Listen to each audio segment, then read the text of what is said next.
Head into the unknown,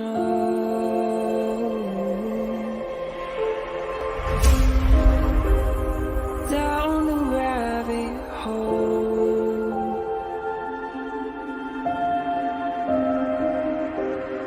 where it stops no one knows. We're going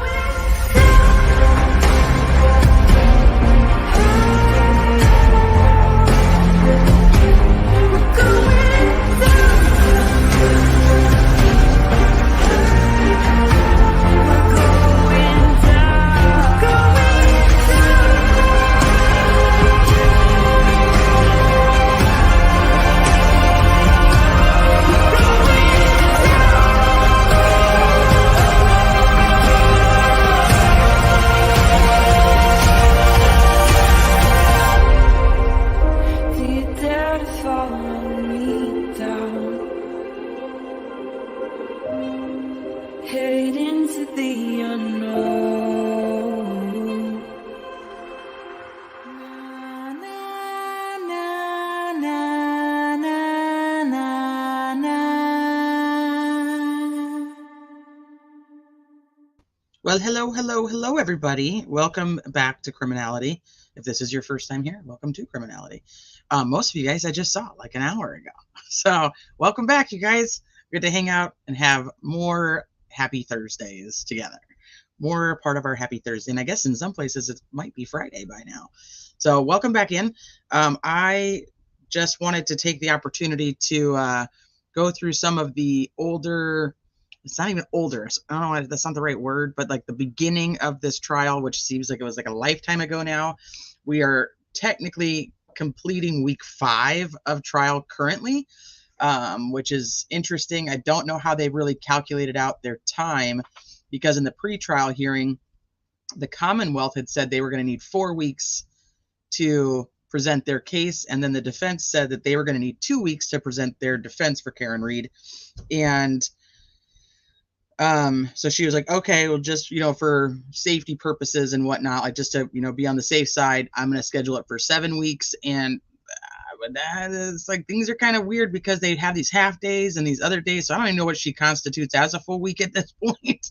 Like how many weeks do they consider that we've actually been listening to them? Yeah, the court schedule it's killer. And coming up next week, we don't have court on Tuesday or Friday, and we still have a half day on Thursday.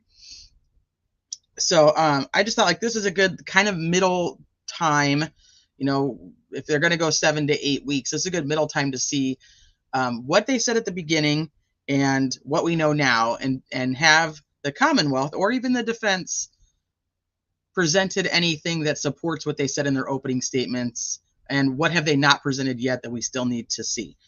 And I know I was already live today on the Brian Koberger hearing. If you guys are interested in that, go check out that live from earlier today. DB came up and was helping us break down some of the terminology used in the tech stuff, which was very appreciated. But I wanted to take the time because like tomorrow I had a plan to kind of go through. I was going to do Jen McCabe the other day, and then Bob and Jay were doing Jen McCabe. So I was like, okay, I'm not going to do that at the same time. So I figured I'd just wait. And then like this weekend, I wanted to kind of do like the Julie, Chris, Brian Albert, Jen McCabe. So that's kind of the plan going back into Monday. So that we can just kind of evaluate what they said, what we didn't know was important when they said it, but we figure it's important now based on what somebody else has testified to.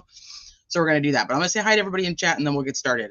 And then I know hopefully Scotty Scholes, I sent him the link. He wanted to come up and talk a little bit about some of the dash cam stuff, and he had a few things that he wanted to talk about. So hopefully he'll join us later. He does have the link, so he can join whenever he wants to. So hi, Royal Wee. Hi, Susan. 74 ethics charges brought against her. You're talking about Becky Hill. So today's just been a day. Sometimes in true crime, everything happens at once. And then other days, it's like, nothing's really going on. So Becky Hill is the was the court clerk for the Murdaugh trial, and it's been a disaster. I also have a playlist on that case if anybody's interested in going back through that. But she has officially been charged with like 70 counts of like misusing funds, and I haven't even read the indictment yet. But yeah, she's a mess. She essentially wrote this book on the Murdaugh trial that she had started writing. She says she didn't start writing it, but she had started writing while she was still, like, the trial was still going on. She hooks up with like a co-author, and which they say it didn't happen until after either. But then there's like certain little pieces or pictures that are coming out that only people who worked there would have had access to, like when the jury was deliberating, there was a picture of Alex laying in the cot. So she's just, I got nothing good to say. I mean, she's not a killer, but definitely shouldn't be doing anything. She was very selfish. Her son ended up getting arrested. It was just a mess. So anyway, so she's actually going to have some accountability hopefully soon. She was very pleased when Alec Murdaugh was found guilty. She essentially told most people at the beginning that he was going to be found guilty. And her other issue is she told the jurors that too, essentially. But hey, DB, welcome back. So one picture was one of the ethics charges. Yeah, I haven't even had a chance to read that. So while we were live with the Koberger hearing, we got the verdict in the Daybell case, and he was guilty on all counts. So 3 counts of first-degree murder, 3 counts of conspiracy to commit murder, and then there's another 2 counts, and I think I always mess up what they are. Hold on, let me see.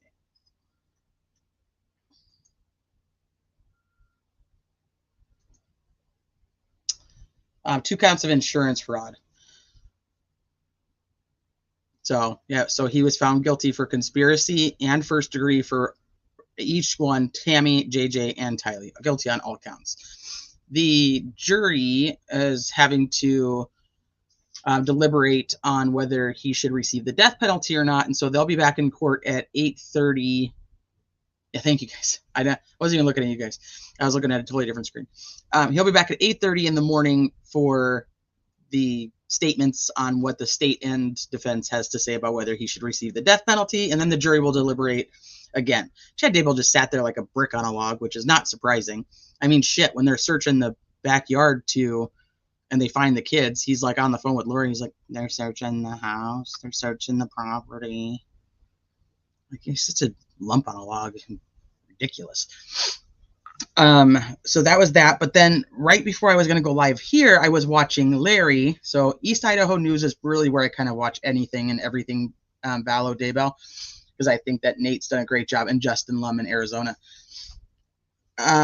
He was standing outside like for the press conference, like after the verdict was read, and Larry came out. And he's a man of many words, and Kay has very few words. So he typically does the talking, and he just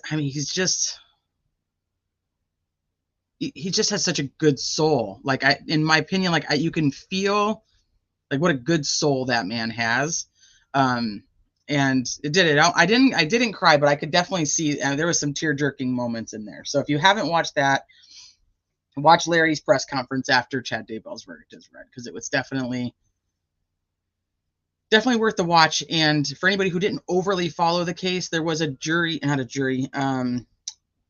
issue in the indictment when it came to JJ's charges, and there was a possibility that the charges about JJ were going to end up getting dropped because of the wording in the indictment, and that you could tell that was weighing heavy on Larry at that time. So I'm happy for them. It's been a long time.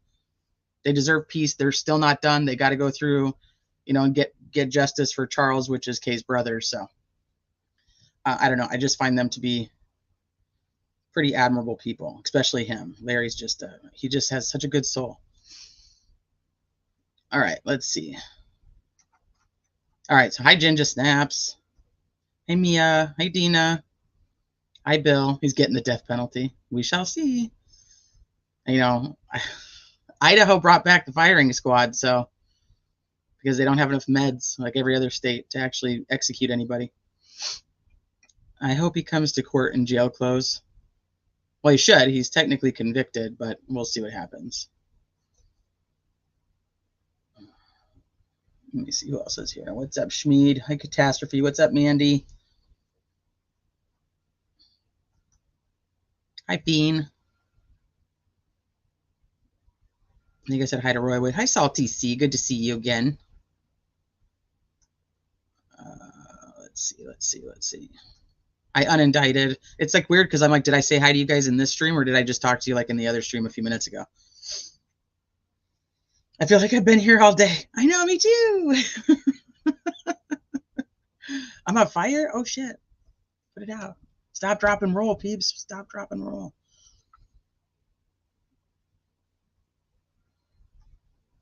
Yeah, the drug companies won't sell their drugs to the states to be used for executions. You know, you'd think that if he could escape through the portal, he would have already done so. He definitely wouldn't be waiting around.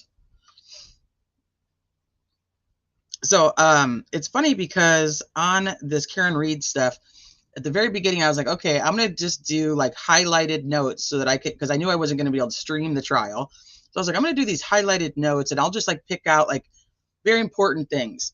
And as time has progressed, I realized, which is why I want to go back and listen, I've realized how much I missed because I didn't know it was going to be important at the time. I was going off of the information I already knew.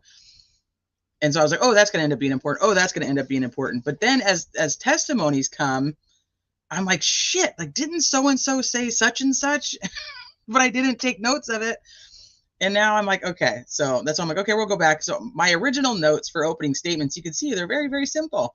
Like, oh, there's like 5 things from each person. Not a big deal. And now I'm like, wait a minute. Hey, Bill, I just noticed your bookshelf. It looks like a rune. Does it? Oh, I guess it could. It could. I don't know what I'm going to do because I have like stacks of books that are now just on my desk because I don't really know where to put them. I'm like, do I have to get another one? You know, darn. You guys remember when I very first started covering Delphi? It was when well, not the first time, but when I came back to it this time, I was reading all the Frank stuff, and then I ended up with the big scratch like straight down my forehead, and I was like, shit, I have a rune.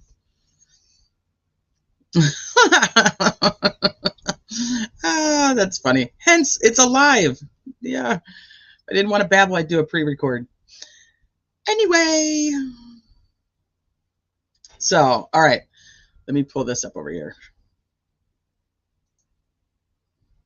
Do you remember that catastrophe? It was so bad. It was so bad. I was like, I swear, I'm not covering this case anymore.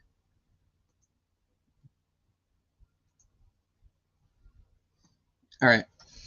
So this we're going to start out with she just kind of goes over a couple of the rules when it comes to like what's evidence and what isn't. So we'll start there, and then we're going to start off with lollies. If lollies is too slow, which I think it's going to be, I'll speed it up so that we can kind of get through it, and then we'll stop and talk about the different parts that I think that are important. If you guys have comments, we'll go through those too. All right, you guys ready? You're going to have to do a sound check. Let me know that the sound's working.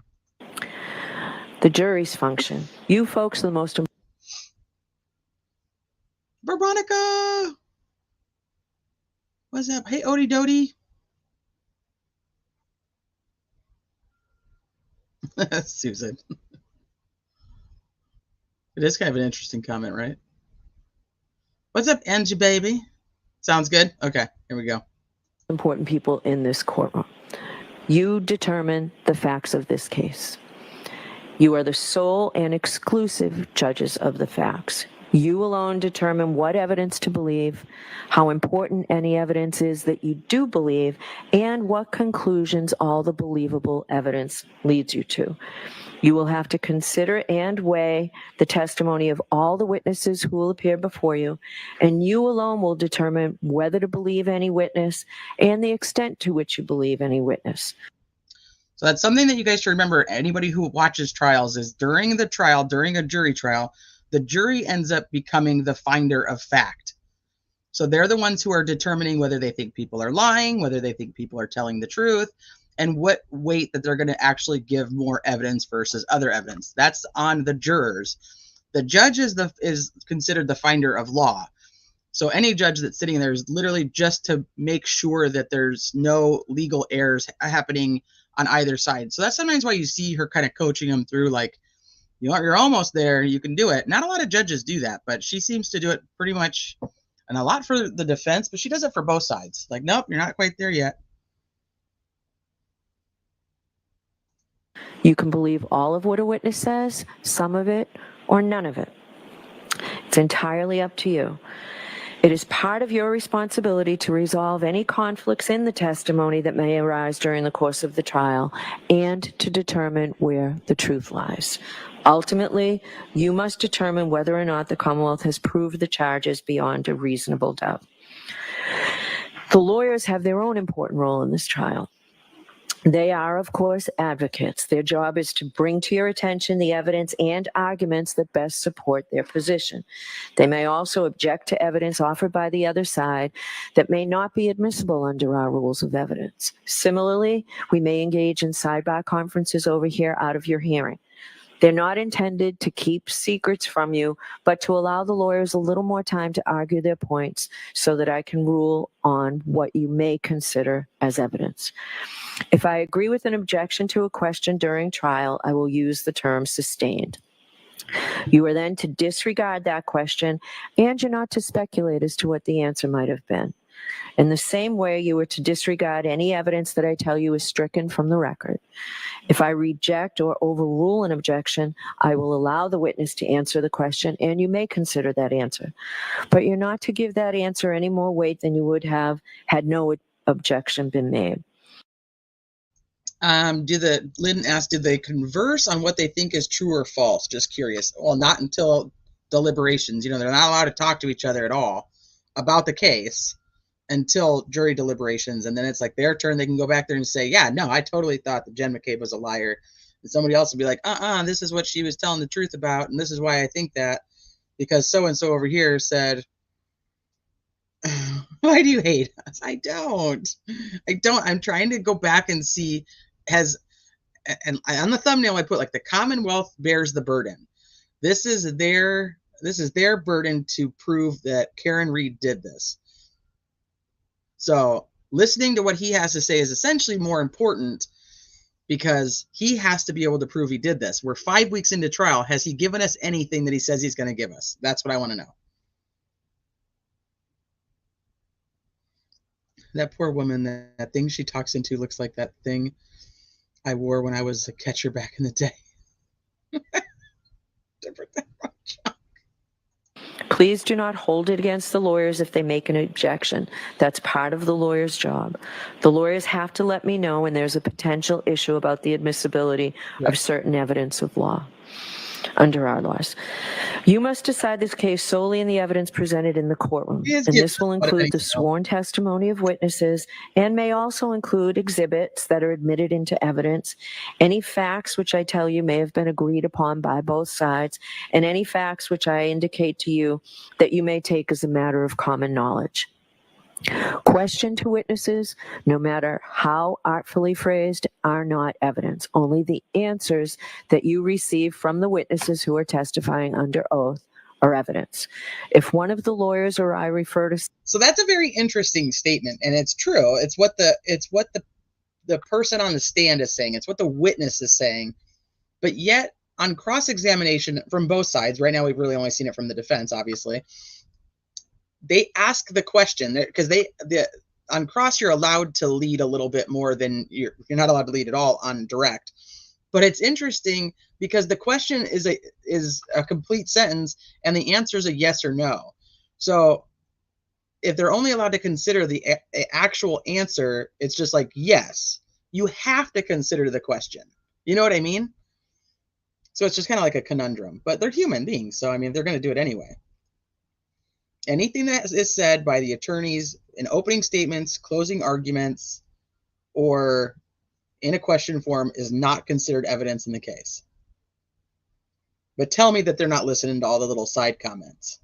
Some part of the evidence that does not coincide with your own recollection, it is your collective recollection which you are to follow in your deliberations. In this case, I'll allow you folks to take notes. Any jurors who wish to take notes during the course of the trial, except during opening statements and closing arguments, because again, those aren't evidence, we'll hand out notebooks after the openings this morning so that you can take notes. They'll be provided to you daily. Your notebooks will be collected every day. They'll be kept locked up and confidential, and they're destroyed at the end of the trial. You're not required to take notes. The choice is completely up to you. Some jurors may feel that notes are helpful, particularly if the case involves many witnesses or complicated issues. Notes also can help you to remember specific testimony or evidence, such as times, places, dates, names, relationships, events, distances, things of that nature. Other jurors may feel that note-taking is a distraction and may interfere with hearing and evaluating the evidence. If you do take notes, I suggest you keep them brief. They are not and cannot be considered official transcripts of the trial testimony. However, bear in mind that although the court reporter is recording everything that transpires here, we do not have the capability of providing you with a transcript of the testimony at the conclusion or any time during the trial. So you will have to rely on your own memories of the testimony, perhaps supplemented by your... Susan asks, like, have we heard how many and how often they take notes? So I'm trying to think of the name of this Twitter, and somebody in chat might remember who they are. I'll go look at my Twitter if I need to. And they're the only one that I see that really kind of tells like what the jury is doing. There's been a couple sporadic people that have been like in the courtroom, and they'll like for like a day, and then they'll kind of tell us. But it seems that there's a few of them that take notes. Apparently one of them doesn't seem interested at all. And there was like a discussion on another channel I was listening to about this. Obviously, I have no idea because I'm not there. So I'm only taking what other people have said. But there was like a conversation about whether this juror either already thinks that Karen Read is guilty or doesn't care because they know that Karen Read is innocent, and they're waiting for the state to do something about like proving that she's guilty. But apparently they don't take notes, and they don't even really look like they pay attention most of the time. No idea. Thanks for speeding it up. Notes. Regardless of whether or not you take notes, remember that how a witness testifies may be just as important as what he or she says. Therefore, your observations of the witness's appearance and demeanor on the witness stand may play an important part in your assessment of his or her credibility. So please do not let your note-taking distract you from an appreciation of all the evidence. Now, I'm going to address the issue of public interest in this case again, and the duty of this court and this jury to adhere to the rule of law, because it is so very important. Remember, John Adams said that we are a government of laws, not of men, and that the law must be deaf to the clamoring of the public. He meant that while public opinion about a given subject may ebb and flow, the law must be steady, reliable, and even-handed. We know that on the subject of this case, there are people advocating for one outcome or another with intensity, but without the benefit of having heard or seen any evidence at all. The law works in a different way, and the difference is crucial to our system of justice. This jury will decide. This jury selected for this trial will hear and judge the evidence. You will decide what the facts are, and where the evidence is contested, you will determine where the truth lies. Ultimately, this jury, you folks, will decide whether the Commonwealth has carried its burden of proving that the defendant is guilty of any crime beyond a reasonable doubt. People outside of this building have rights, and we know that they have voices, but this trial will be decided by you, an independent jury, free from outside interference, based only upon the evidence presented in this courtroom and the law. This is the only way to ensure that every person who comes before the court receives a fair trial. It is just that simple and that important. So, while public comment will likely continue, you must ignore it so that in this courtroom, the rule of law will be upheld.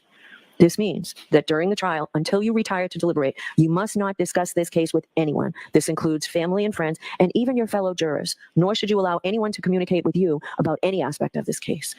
You must not conduct any independent research about this case, the matters in this case, the individuals involved in this case. In other words, you must not consult the internet, including social media, and do anything else to find out any information from any source outside the confines of this courtroom. As best as you recognize them, please have no contact with any of the participants in this trial or anyone associated with either side, including the lawyers. Please do not visit any locations that may be mentioned during the trial. We will go on a view, and I will discuss that with you before we go. Remember, you were instructed that you must not, and you assured us that you would not, read, watch, or listen to any account of any aspect of this case in any news media or from any other source. It is critical that you follow that instruction, as hard as it's going to be. Finally, please continue to keep an open mouth. Now, I know that you will try this case according to the oath that you have taken as jurors. When you took that oath, you promised that you would well and truly try the issues between the Commonwealth and the defendant according to the evidence and the law.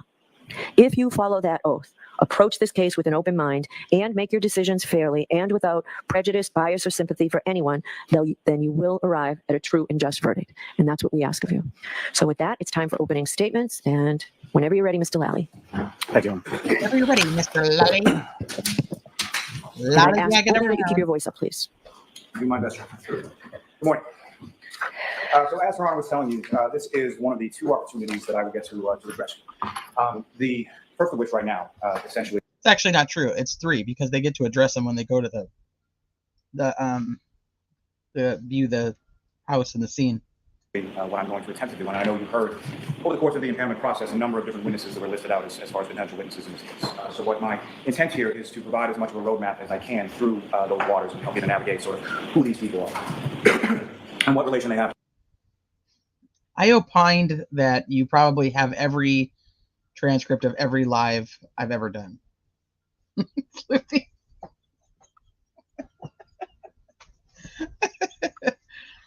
Oh, hi, Boston Beauty by KK.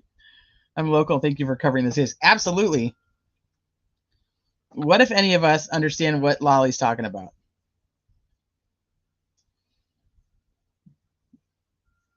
I was trying to think earlier, this is me babbling. So those of you who don't like it, I was thinking earlier, like, because I've been working on trying to do like a design for like the Delphi case for the t-shirt.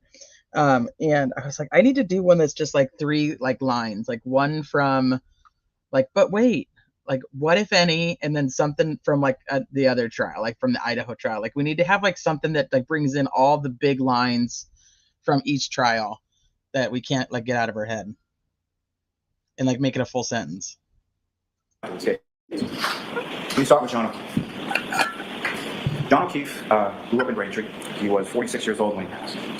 He was the son of John O'Keefe Jr. and Margaret or Peggy O'Keefe. He was a brother to Paul O'Keefe and to his sister Kristen Furbish. Kristen was married to John's brother-in-law, was a man named Stephen Furbish, and they had 2 children who were very young in 2013. Now in 2013, Kristen unfortunately, tragically passed away, succumbing to cancer in November of 2013.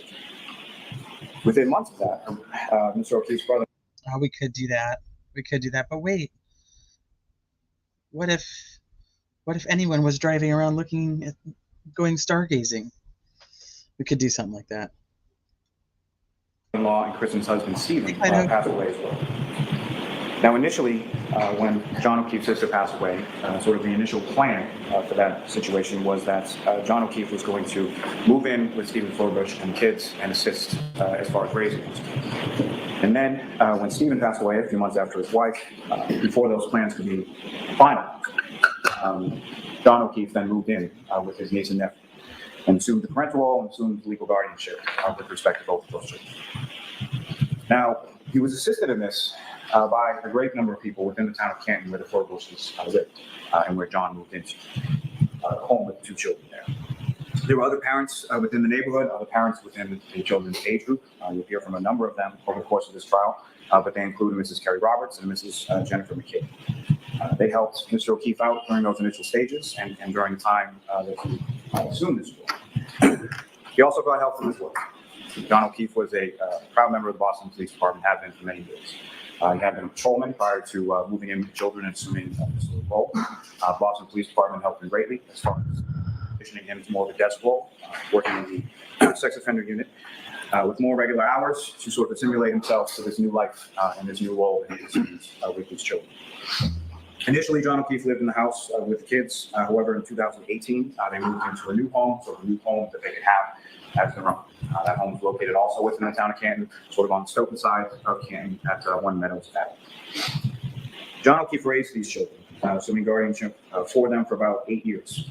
His niece, who was the elder of the 2, was about 14 at the time that John O'Keefe died. His nephew was about 11 years old at the time that John O'Keefe died. January 28th, 2022 was a relatively typical day. It was a Friday going into a Saturday of January 29th. Sort of typical in the sense of most sort of suburban parents. There were a lot of activities, weekend sports, practices, games, things of that nature that the O'Keefe and Furbish family had to look forward to. One little difference when it came to that particular day of January 28th and the 29th is the weather. So there had been predicted, and there was going to be a snowstorm, insignificant.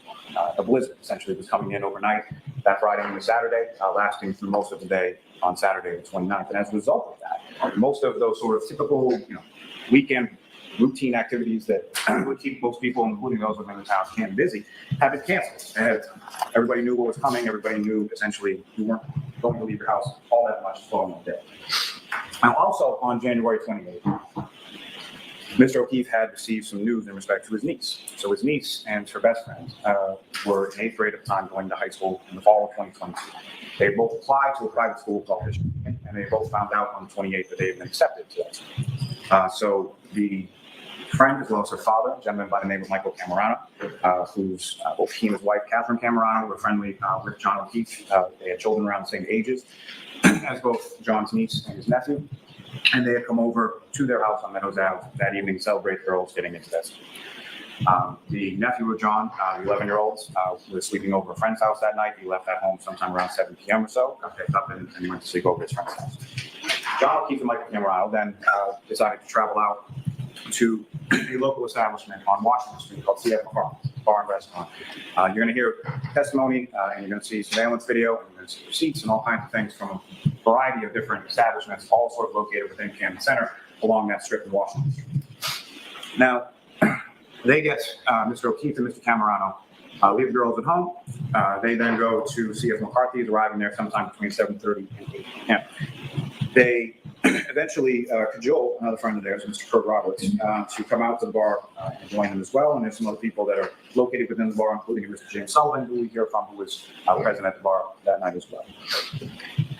Eventually, the defendant, Karen Reed, joins them at this establishment, CF McCarthy's, sometime just before 9 p.m. Now, John O'Keefe and Karen Reed had met sometime in 2004. They had dated briefly during that time and reconnected sometime around March of 2020, around the time of the COVID-19 sort of pandemic shutdown. They had started dating around that time period, or reconnected during that time period, and the defendant had stayed at the house in Canton several nights a week. She had helped out with the children. In the month or so leading up to Mr. O'Keefe's death, the relationship's out. You will see text messages between Mr. O'Keefe and Ms. Reed to that effect. You will hear testimony from the children, from John's niece and nephew, in regard to things they observed within that relationship. And you'll hear testimony from other individuals as far as their observations or things they heard. Turning to January 29th, 2022. Just after 6 a.m., the Canton Police Department receives a 911 call from a woman reporting a male party, subsequently identified as John O'Keefe, found in the snow outside a residence at the 34 Fairview Road. At the time, as I mentioned, the blizzards that had been predicted was occurring. Heavy snow, temperatures in the teens, wind rustling around. Officer Stephen Saraf and Officer Stephen Mulaney of the Canton Police were dispatched along with Canton Fire and EMS, and you'll hear from them in regard to their response to what they observed on scene.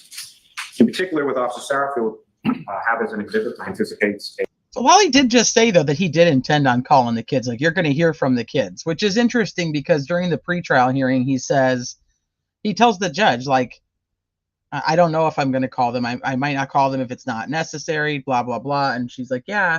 And I'm totally paraphrasing what's said because I don't remember it verbatim.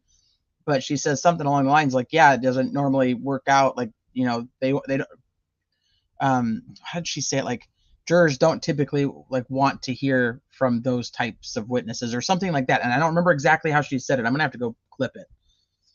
But he was like, yeah, no, I'm just putting this in, like putting this motion in case I'm gonna do it.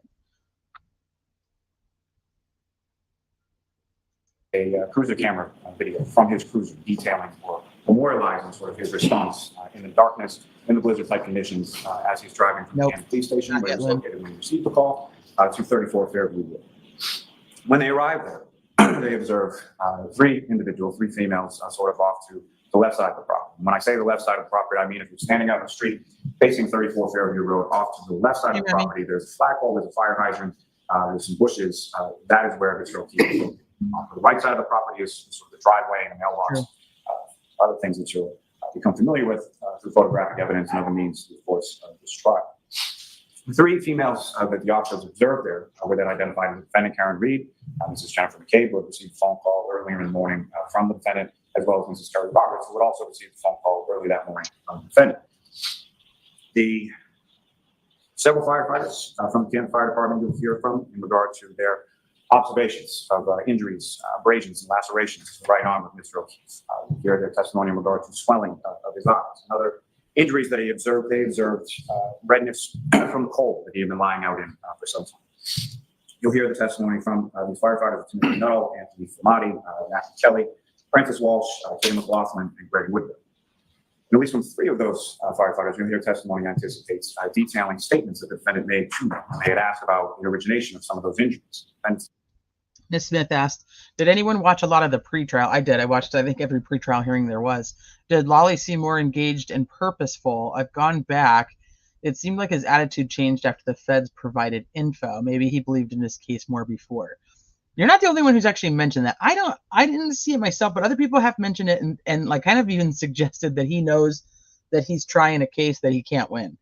And so, you know, it's somewhere like he's even like a secret agent for the, you know, like this whole trial is a facade so that they can get the testimonies for the FBI investigation.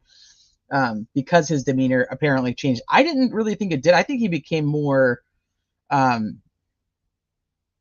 irritated with the defense and kind of does like this whole like their shenanigans and their make-believe that they just come up here with their willy-nilly whatever, and you know people are just supposed to believe it. Now like we need actual evidence, like, or you know, and his smart-ass comments of like, oh well, you know, I think it's interesting that Minetti can't file a motion but yet he can write 4 pages to come up here and talk about it. He had more like snide remarks in my opinion. stated repeatedly, I hit him, I hit him, I hit him. Hold on, I'm going to rewind that real quick. Defendant stated McLaughlin and Greg Woodward. And at least from 3 of those firefighters, you'll hear testimony anticipates detailing statements that the defendant made to them. They had asked about the origination of some of those injuries. Defendant stated repeatedly, I hit him, I hit him, I hit him. 3 witnesses, 3 of the first responders. He says 3 of them are going to testify that she said, I hit him, I hit him, I hit him. What 3 testified to that?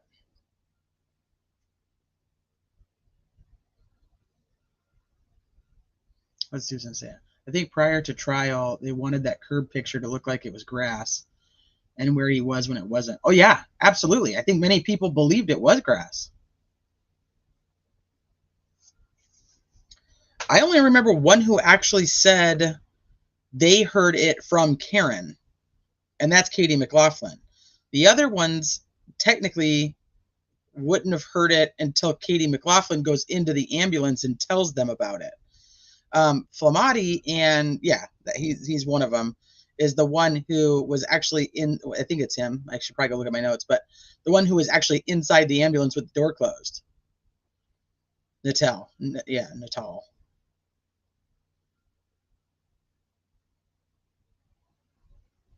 So, but they technically only heard it because Katie told them that's what she heard, supposedly.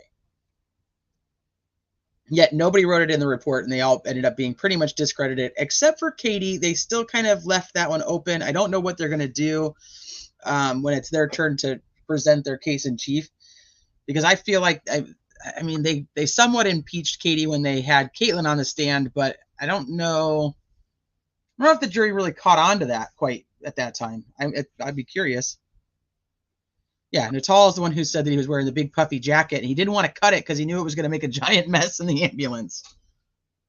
That poor guy. That poor guy. The puffy coat.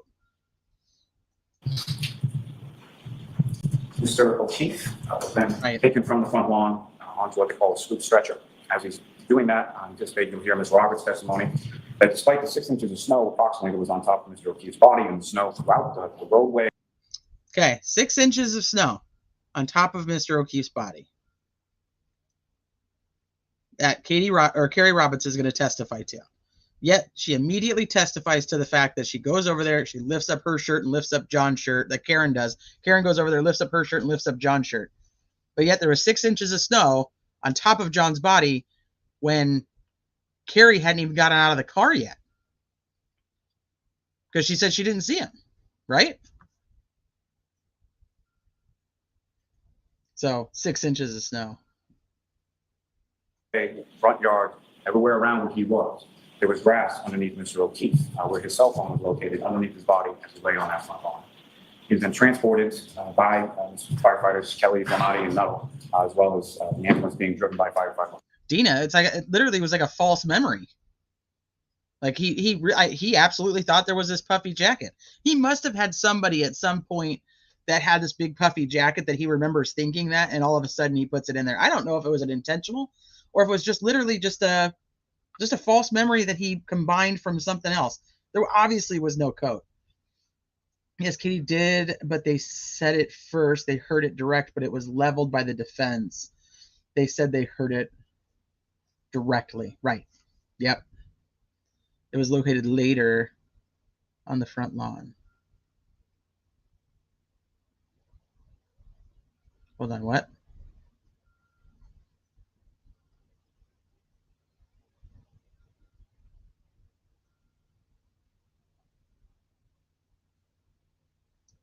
Hold on, I missed what was said. Let me go back. Cloth to the Good Samaritan underneath his body as he lay on that front lawn. He was then transported by firefighters Kelly, Flamati, and Nuttall, as well as the ambulance being driven by firefighter Cloughlin to the Good Samaritan Medical Center. Once there were some observations, and you'll hear testimony from Dr. Justin Rice from that facility as far as observations consistent with what I anticipated you'd hear from those firefighters. But then there is a certain warming procedure that they go through trying to bring his body temperature up. Because when Mr. O'Keefe arrives at the Good Samaritan Medical Center, his body temperature is 80. And hold on, see, this is I knew this might be a problem. Personally, warming him out by firefighters Kelly, Flamati, and Nuttall. Detailing statements that the defendant made to them. They had lacerations to the right arm of Mr. O'Keefe. You heard their testimony in regard to swelling of his arms and other injuries that he observed. They observed redness from the cold that he had been lying out in for some time. You'll hear the testimony from the firefighters Timothy Nuttall, Anthony Flamati, Matthew Kelly, Francis Walsh, Tim McLaughlin, and Greg Woodbury. And at least from 3 of those firefighters, you'll hear testimony anticipates detailing statements that the defendant made to them. They had asked about the origination of some of those injuries. The defendant stated repeatedly, I hit him, I hit him, I hit him. Mr. O'Keefe was then taken from the front lawn onto what they call a scoop stretcher. As he's doing that, I anticipate you'll hear Ms. Roberts' testimony that despite the 6 inches of snow approximately that was on top of Mr. O'Keefe's body and the snow throughout the roadway, front yard, everywhere around where he was, there was grass underneath Mr. O'Keefe, where his cell phone was located underneath his body as he lay on that front lawn. Underneath his body as he was laying on that front lawn. Underneath his body as he was laying on that front lawn. That's what I hear. You'll hear from Carrie Roberts, who says, with the 6 inches of snow,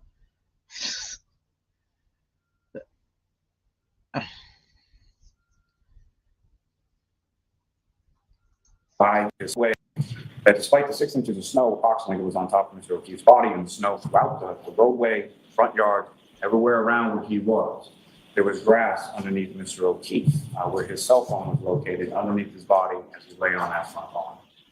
He was then transported by firefighters Kelly, Flamati, and Nuttall, as well as the ambulance being driven by firefighter Cloughlin to the Good Samaritan Medical Center. Once there were some observations, and you'll hear testimony from Dr. Justin Rice from that facility as far as observations consistent with what I anticipate you'll hear from those firefighters. But then there is a certain warming procedure that they go through trying to bring his body temperature up. Because when Mr. O'Keefe arrives at the Good Samaritan Medical Center, his body temperature is 80.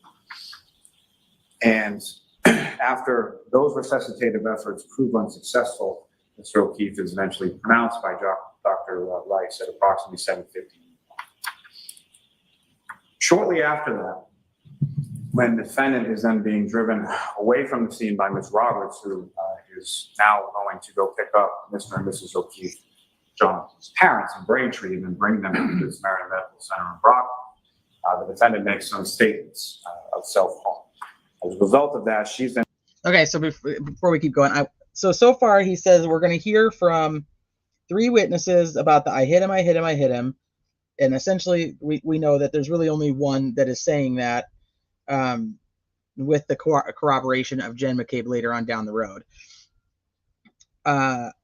We hear that Carrie Roberts well, we're going to hear testimony from Carrie Roberts, but so far we know that she's the only person out of anybody that was there that testified that there was grass under John. She's the only one that testified that there was 6 inches of snow on John. Even though she also testified that she wouldn't have known that because she didn't see him, and when she did see him, Karen had her shirt up and was putting him on top there. No, I didn't miss it. That's what I said, yeah, because they were discredited because that's what she told them in the ambulance, supposedly. Yeah. Hey, heavy metal. The phone reminds me of the alleged blankets that were said to be retrieved from the car, yet no first responders mentioned them on the stand. Right. The blankets. Nobody's mentioned the blankets. So the other thing about this phone, though, is that Carrie Roberts testifies to the fact that she found the phone under John's back, middle right side, and that she gives it to one of the first responders. They didn't ask any of the first responders that actually got this phone. This is torture. All right, I'm trying. That's why I keep probably taking breaks, because I'm like, oh, God. Ugh. And transported to the Good Samaritan Medical Center as well by 2 firefighters named Daniel Whitley and Jason Becker.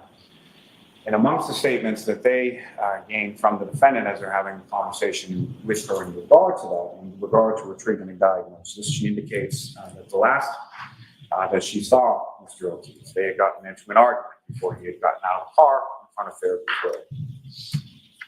Now, you'll also hear testimony from some. That's interesting. So she's supposedly telling the first responders that they got in an argument right before.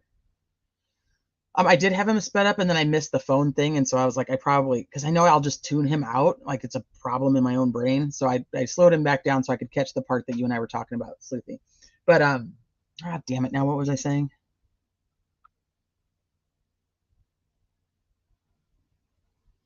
What was I saying? Somebody tell me what the hell I was saying. Yeah, lollygags all over. What the heck was I saying? I don't know what I was saying. Oh, that Karen's telling them that she got in a fight with John before she let him out at Fairview, but we know that that's not true. So even if she is saying it now, he's literally proving that that's not true, because she'd also told the other people that she'd gotten in a fight with him and left him at Waterfall. So whatever story she's now saying in the back of the ambulance with these first responders is based on the last hour of her morning with these 2 women. Because that's not what she thought when she originally picked up the phone. So it's just an interesting side note that if that changes, how much other stuff changed? Even if she did say things, how much other stuff changed that she was saying? Yeah, no first responder testified to being given the phone. Yep. Some of the other first responding officers from the Canton Police Department, including Lieutenant Paul Gallagher, Sergeant Sean Good, and Sergeant Michael Lenk, in regard to their initial response, their observations, people that they spoke to, where they went, and their ability to recover within these blizzard conditions that are still ongoing, certain pieces of evidence that they located in and around the area where Mr. O'Keefe's body was found. You'll also hear from Lieutenant Charles Ray of the Canton Police Department, who was tasked with, at this point in time, the Canton Police were unaware that the nephew was over at a sleepover. They were unaware that Mr. Camarano had come over to a residence on Meadows Ave and picked up a niece, bringing her back to his house as she was left unattended when the defendant left to go looking for Mr. O'Keefe. So unaware of that, they go do a well-being check approximately 8:22 in the morning. And they also have cruiser camera video attached to their cruiser. You'll see that video and when they pull into the driveway at Meadows Ave, approximately 8:22 in the morning, they pull in directly behind where eventually you'll hear Ms. McCabe left the defendant's vehicle after driving in from her house to Meadows Ave and searching Mr. O'Keefe. And you'll have that footage, and you'll be able to see the back of the defendant's vehicle, specifically the right rear taillight of that. Now, you'll also hear testimony, as I mentioned, from the Camaranos, from Mr. Rob. He just said that you're gonna see that the taillight is out.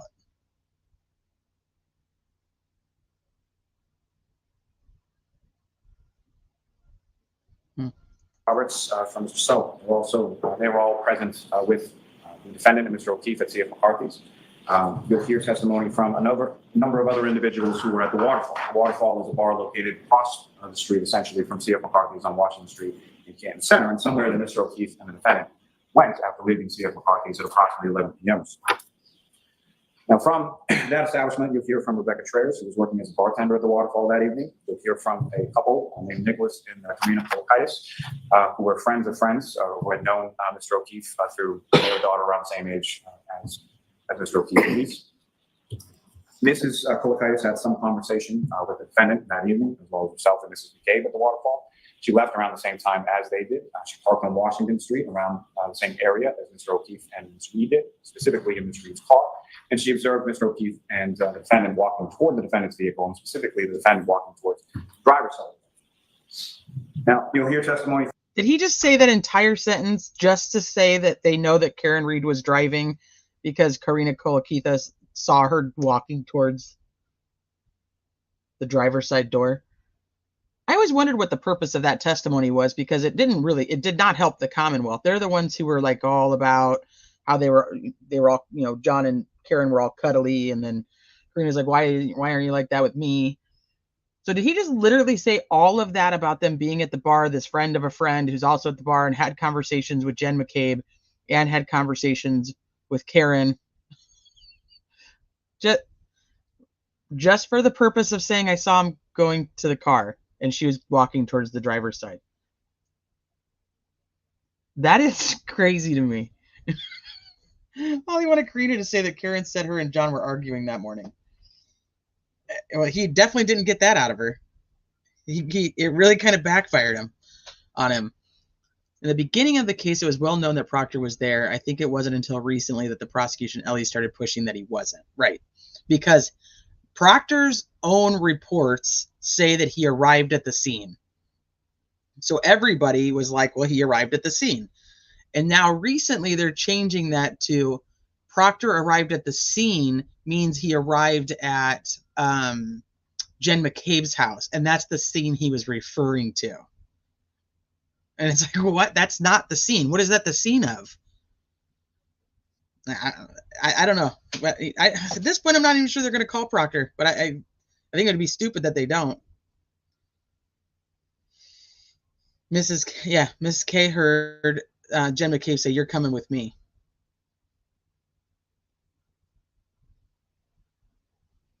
Sleuthie, you want to come up?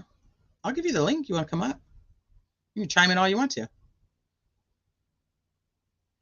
I want to know how many times he said 6 inches of snow in his opening. If we just clipped the repetitive things that are said about the weather, like I should just go through and just clip what everybody says about about how much snow there was. It's just kind of nuts. Like Bev's like, okay, I think we know there was snow. There was snow there.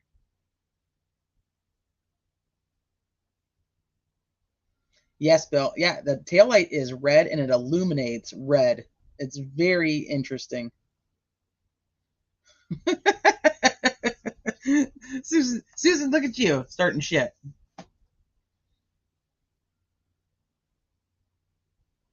Oh, they are going to call him? Yeah, people were saying that they weren't. And Judge made the comment about, was it the last pretrial hearing or the one before that? She was like, what are you going to do if they don't call Proctor? And he's like, well, it doesn't matter. We're going to call him. So the dumbass D.A. Morrissey said Proctor was never at 34 Fairview. Next thing you know, Coffin Daffer said there's many scenes. One being the police station. Next thing you know, Lolly puts that in his very next filing. That's stupid. There's not many scenes. There's one fucking scene. Unless you have a murder scene and they take that person to another place and they dump the body. Then you got 2 scenes. She does like the spicy. I think she likes all of you. Shovel in the apron. Yep.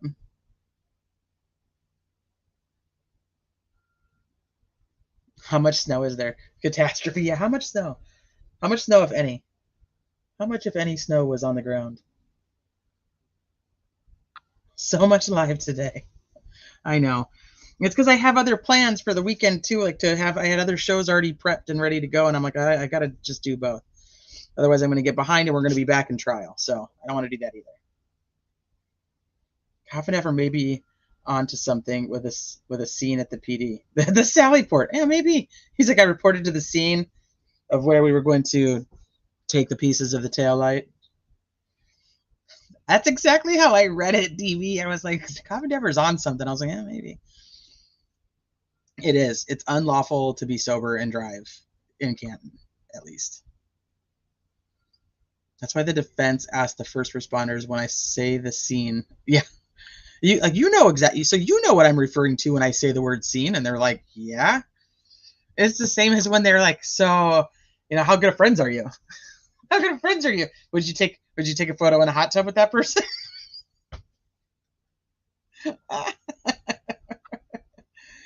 I was told that the people that put Coffin Effer on the news as an expert cannot verify that she actually worked for the FBI. Are you kidding me?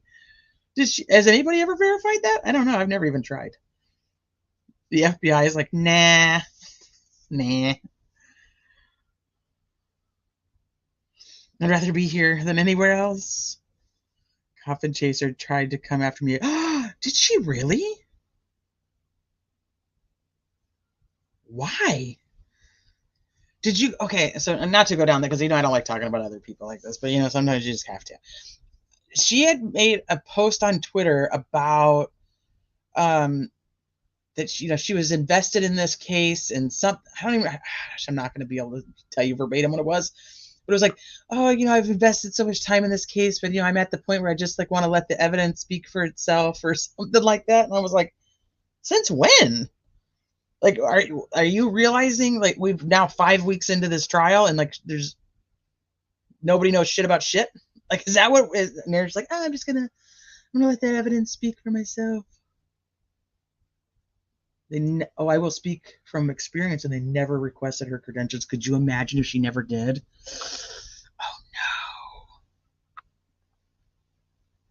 Oh no. Google says Coffin Effer. She specialized in gang narcotics and organized crime. Title: Electronic Surveillance and Counterintelligence Investigations. That's from Security System Place.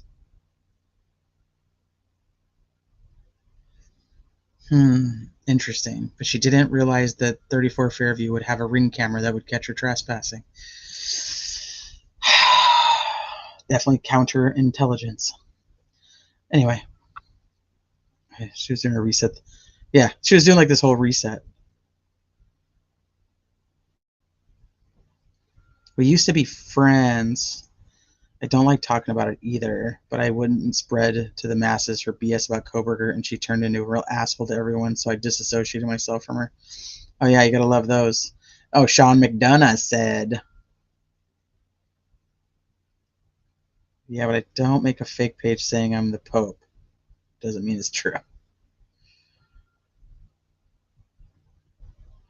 Yeah, it's hilarious. From a Christopher and Julie Albert, who were people who were at one point neighbors, Mr. O'Keefe and Ms. Reed did, specifically in Ms. Reed's car. And she observed Mr. O'Keefe and the defendant walking toward the defendant's vehicle, and specifically the defendant walking towards the driver's side of the vehicle. Now, you'll hear testimony from a Christopher and Julie Albert, who were people who were at one point neighbors of Mr. O'Keefe. They knew him well from being neighbors of him. Christopher Albert owns a pizza shop, also located within that Cannon Center area. Mr. O'Keefe, earlier in the day of the 28th, had been into that pizza shop along with his nephew to get the nephew a slice. Christopher Albert and Mr. O'Keefe had some conversation regarding what they were doing that night, and it's Christopher Albert who actually texts Mr. O'Keefe and indicates that they're over at the waterfall and that he should come over shortly before Mr. O'Keefe and the defendant make their way from C.F. McCarthy's home. Now, Christopher Albert left directly from the waterfall and went home. He was sort of walking distance away from it. His wife, Julie Albert, had left earlier in the evening. There was a band playing at the waterfall that night. Julie Albert started to get a migraine, and she left before most of the group. Included within that group, and sort of how they came to the waterfall, the Albert family in particular, Julie Albert went there along with her sister-in-law, Nicole Albert, as well as her niece, Caitlin Albert, her niece's boyfriend, Mr. Morris, and they had had dinner at the waterfall earlier in that evening. Now, Nicole Albert lives at 34 Fairview Road. She has a husband named Brian Albert, who's also a Boston police officer. Brian Albert had gone with a friend of his, who's also in law enforcement, a man named Brian Higgins. They had gone separately, but had come home together from a funeral for a fallen police officer in New York City. Came home early to sort of beat the weather, and eventually they meet up with Brian Albert's family at the waterfall. Now, Tristan Morris, who was Caitlin Albert's boyfriend, had left the waterfall at some point in the evening. He then returns later to the residence on Fairview Road and picks up Caitlin Albert, brings her home. All of this is in relation to Brian Albert and Nicole Albert's son, Brian Albert Jr., whose birthday was coming up the following day, the day of the snowstorm on the 29th. So he had been back at the house at 34 Fairview while his family was out at the waterfall. He had a number of friends that had come over that evening to celebrate his birthday with him.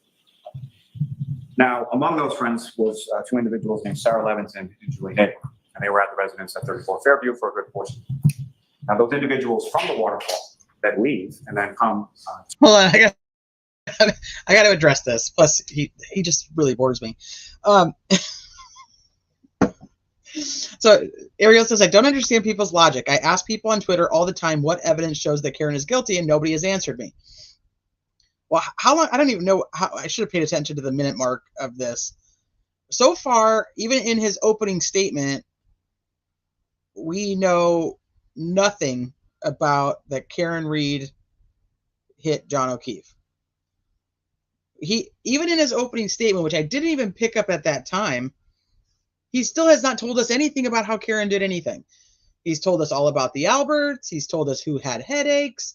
He's told us about the bars. He's told us about that Higgins is a friend.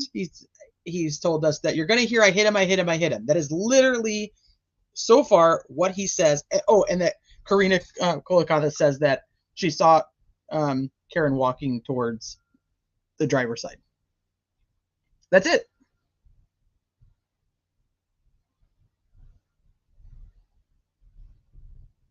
Not yet. No, not yet. He hasn't said any of it yet. Does anyone think it's funny they were celebrating Brian Jr.'s birthday and he wasn't even there? Yeah. Well, that's because he was in the middle of having panic attacks. Oh, he did mention the taillight. Thank you, Bill. Yeah. So that's what we've got. 234 Fairview. They do so sometime shortly after midnight. Shortly after midnight is when it starts to snow. Flurries are starting to come down. Snow is starting to stick to some degree to roads, lawns, and grassy areas around the town. Now, from that group, the group that goes back is obviously Brian Albert and Nicole Albert, as they live there. Caitlin Albert, because it's her parents and her boyfriend picking her up, as well as Jennifer McCabe, who is Nicole Albert's sister, and her husband, Matthew. They go back to that, and there's an open invitation to essentially anybody that's there. John O'Keefe takes them up. There's certain text messages and phone conversations between John O'Keefe and Jennifer McCabe as to where this house is located, as he's never been there before. And then he and the defendant drive in the defendant's vehicle to 34 Fairview. And once there are several witnesses from within the home that observe the vehicle parked in. So I mentioned earlier there were two females that were with Brian Albert Jr. at the house, one of them being Julie Nagle. At some point, she had called her brother, Mr. Ryan, for a ride home. He then gets a ride from his friends. Imagine this jury, though. Like, this is the first they're ever hearing, besides their 5-minute questions at voir dire, this is the first that they're hearing anything about this case, and they're like, who the fuck are all these people? Like, who are you even talking about? Oh, there you go. Look up United States versus Moody. You can see Coffindaffer's credentials being confirmed in a federal case. I know. Yes, I know. We're trying. I'm trying anyway. Ricky Antonio, as well as his Nagle's girlfriend, Heather Maxson, was riding in the back of Mr. Antonio's pickup truck. I say that because they arrive at Fairview Road around the same time as the defendant. The defendant is coming in from one direction. The pickup truck with the Nagle brother is coming in from another direction. The pickup truck that the Nagle brothers riding in flashes its light, signaling the defendant to go. She goes first. They follow in behind, and lo and behold, they end up at the same house. They park the pickup truck somewhere in that right side of the property, facing it from the street in the area of the driveway, and the defendant in her black Lexus SUV parks a little bit further up. Different people from within the pickup and different people from within the house observe that Lexus SUV in one location, pull up a little bit further, and then pull up a little bit further until it's in the area of that fire hydrant, of that flagpole, where Mr. O'Keefe is located the following morning. Okay, so let's see who all saw it move the vehicle in 3 separate locations. We have Julie and Matt McCabe. We have Julie Nagle. Did Ryan Nagel say 2 or 3?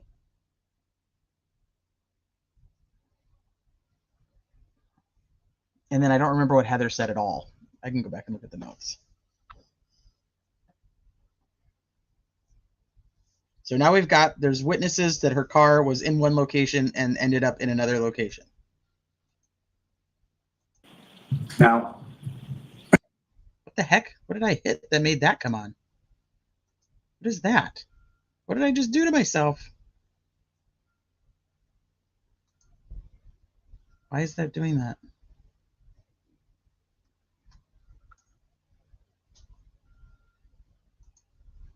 That was weird. I don't even know what the hell I hit.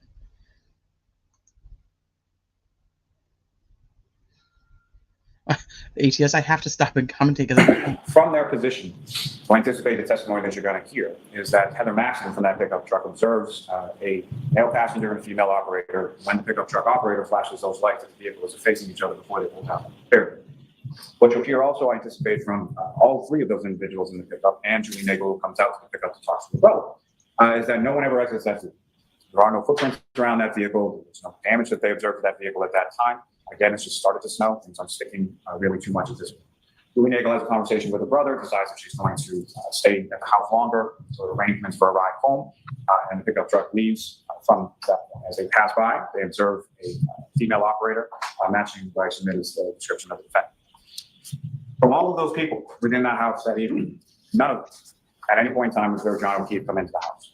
See the vehicle out front. Okay, so he leaves out a couple major pieces there that 2 of those 3 witnesses actually say that the light was on in the car, that the dome light was on, which is a pretty good indication that somebody got out of the car, opened the door, dome light comes on.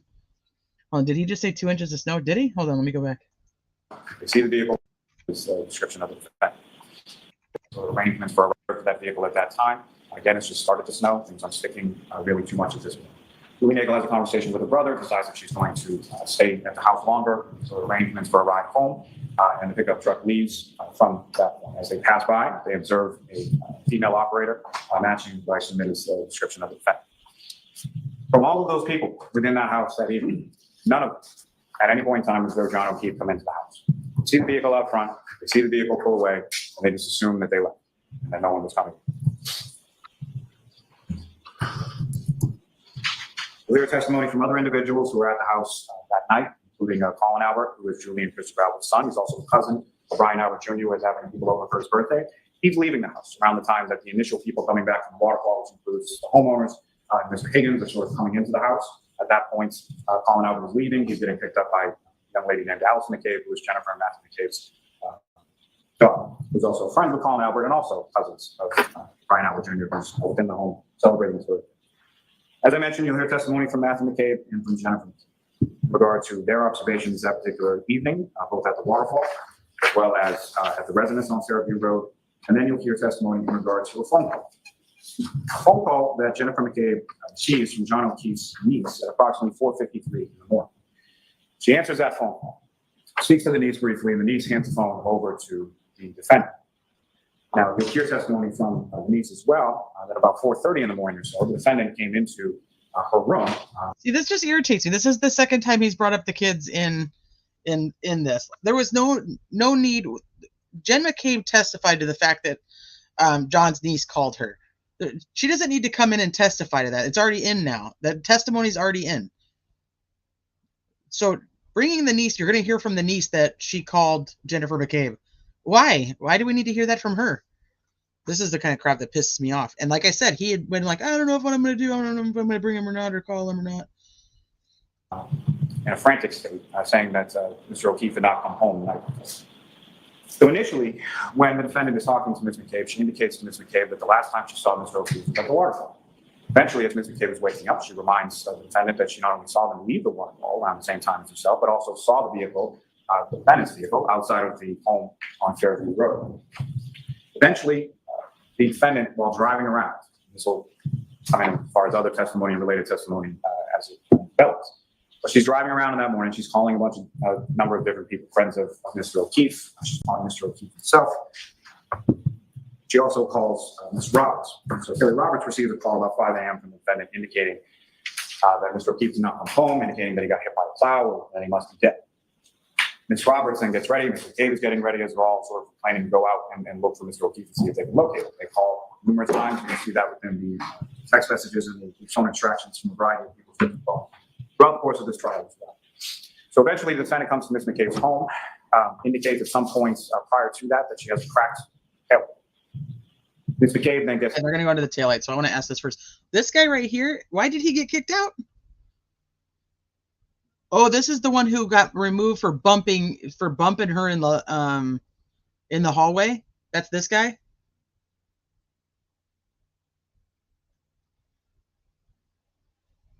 That's where I'm at, Perry. I think that's why I have to keep stopping it. And then I'm like, shit, let me go back and see what he just said right there. No, this guy right here. So there was, I only saw it on Twitter. I don't even remember hearing anybody really talk about it. But apparently in the hallway, he like shoulder bumps her. Hallway bumper guy. Yeah. So he was John's friend, ex-coworker, and apparently thinks that she's guilty and decided to give her a little shoulder check in the hallway. Carl.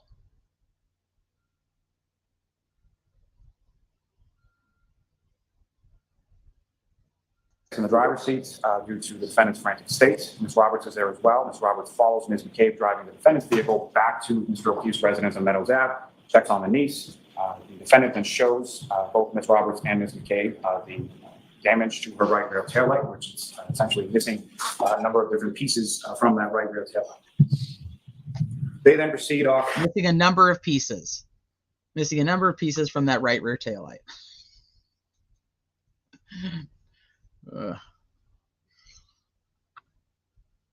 There's no way this jury has any fucking idea what he's talking about. Maybe they're just so excited to be there and like, oh, like we're going to be on this trial, that they're like super engaged and they're really paying attention. Remind you, they can't take notes. They don't have any notepads yet. So everything he's saying about all these people is like unnecessary commentary. So much unnecessary commentary. To try and see if they can locate Mr. O'Keefe. The defendant is insistent that they go to that residence on Fairview Road. Again, they're driving down there in the dark, in the snow, in the wind, in the blizzard. As they approach towards that residence, there's one person. So they're seated within the vehicle. This is Ms. Roberts' vehicle. She's driving. Mrs. McCabe is in the front passenger seat. The defendant is in the rear passenger seat. The defendant is the only one who sees Mr. O'Keefe. He yells and screams at Ms. Roberts to stop. Ms. Roberts and Ms. McCabe, I anticipate, will testify that they did not see Mr. O'Keefe, not only as they were driving past him, but even after they got out of the vehicle until the defendant gets out of the back seat and makes a beeline essentially right over to where Mr. O'Keefe's body is found. Mrs. McCabe then dials 911, and shortly after that is when the officers and the firefighters arrive on scene. Now, while they're waiting there, at approximately 6:23, 6:24 a.m., during a conversation with the defendant asks Mrs. McCabe to look up on her phone how long someone has to be out in the cold to die from hypothermia, or something to that effect. And you'll hear some dispute as to when that search was made. And you'll hear testimony from 3 different forensic extraction experts: Nicholas Guarino, Ms. Jessica Hyde, and Ms. Okay, I have a question about this. So there's these dash cams that are on the police vehicles. We have one from Officer Saraf. We have one from Good. That supposedly they go into this back of the squad car to stay warm. Why don't we hear this conversation? Wouldn't we be able to hear her say, oh my gosh, Jen, look and see how long it would take for him to die in the cold. We can hear them in the front of the car screaming. Oh, Andrew, you don't have to lurk. Yeah, come and hang out with us. Why don't we hear that on any of the dash cams?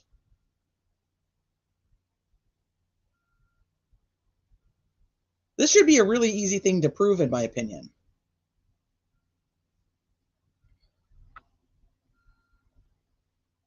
Yeah, she saw him 2 to 3 seconds later, not really that long. Why can't I edit my chat? With the hear about a lot of these things called extraction reports from cell phones. And the extraction reports are done with a program called Cell. Mr. Whiffen is someone who writes that software for Cell. I anticipate you'll hear from each of their testimonies that Google search that was done on Ms. McCabe.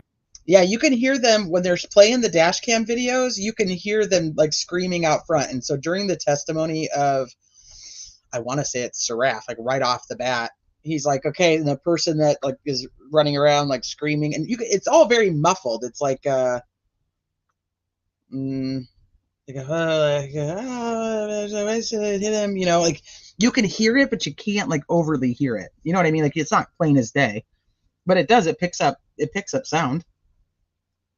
That's the Rick Snay of the Karen Reed. His fault was done at the same time frame that she indicates the defendant requested her to do it, and that at 6:23 and 6:24 morning. We'll hear testimony. Also should be very easy to prove when they're showing that Officer Good's dash cam, where you can see Officer Saraf's car, or Sergeant Good, sorry. You can see Officer Saraf's car. You should be able to see them both in the car at the same time. The defense does try to go through and show that and say like, you know, where were you at in the car here? I don't think that really comes across, but they don't really get into detail on it on either side. So I don't know if it's really that big of a deal about this, where it was. But one of the things, and one of the reasons I want to go back through Jen's is because I'm almost positive, I am not positive, but I am almost positive that she's talking about like standing at the back of the car and her hands were really cold and shaking. But I don't quote me on that because I don't remember if I'm thinking of the 911 call or if I'm thinking of this Google search. Hey, Chelsea. From Ms. Roberts, Ms. McCabe, the firefighters, and the responding police officers about repeated phraseology that the defendant stated while there, asking again and again in regards to Mr. O'Keefe, is he dead? Is he dead? You will also hear testimony, as I indicated, about sort of treatment that she received at the Good Samaritan Medical Center, and that would involve testimony from Ms. Daisy Ormseth, Ms. Kathleen Wilford, and Dr. Gary Fowler. Your testimony from a number of different analysts from the State Police Crime Lab and from some other laboratories as well.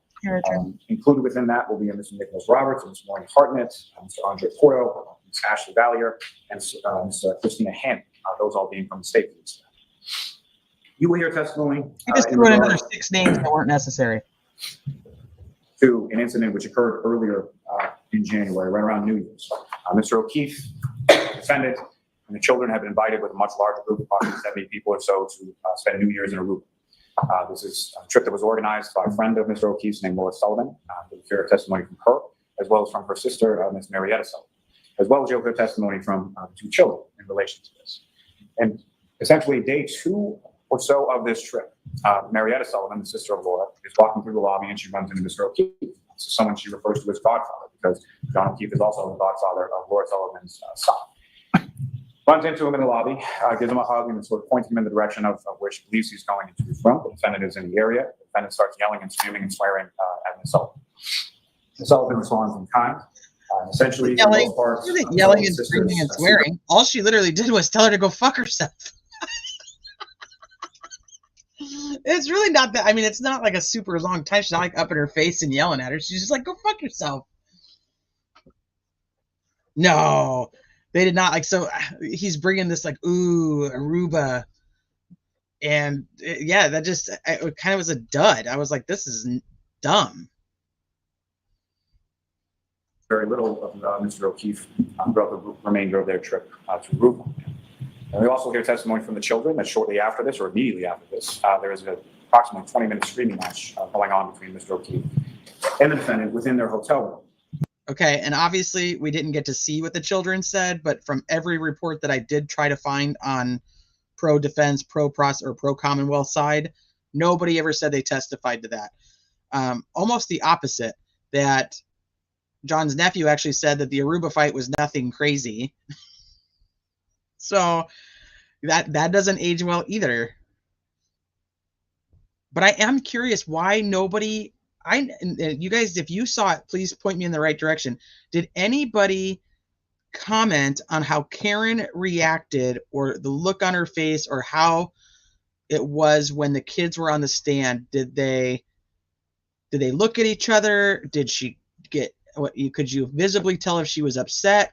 Like, nobody reported on that. I thought that was kind of interesting. Like, why didn't anybody report on that? I never saw it if they did. So point me to where they did if you did see it. Yeah, Aruba's a flop. The kids getting on there was a waste of time. Unless you're Carol, then she really thought it was a good idea.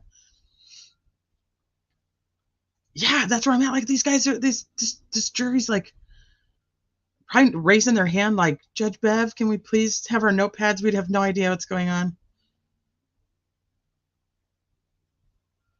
You will also hear from John's first grade teacher, his t-ball coach, his barber, and the part-time bartender at the waterfall.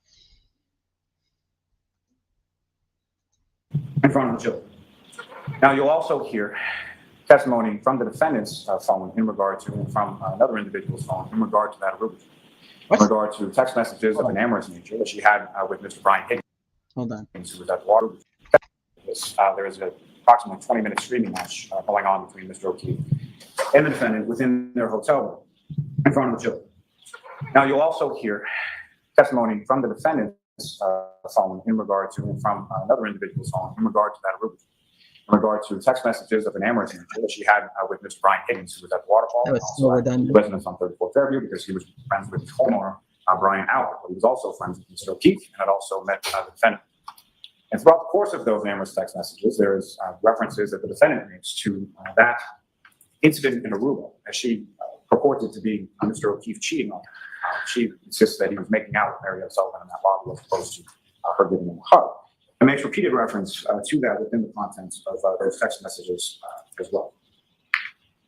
Now, you'll hear testimony from a number of different other individuals. Mr. Michael Trotta, who has a supervisory role with the Canton Department of Public Works. You'll hear from Mr. Louis Jutras, who has a supervisory role with regard to IT, in regard to certain video that was recovered from the town of Canton, as well as from a temple located along the route that the defendant traveled, both away from Fairview that evening, as well as to Fairview from the waterfall, away from Fairview to Mr. O'Keefe's residence on Meadows.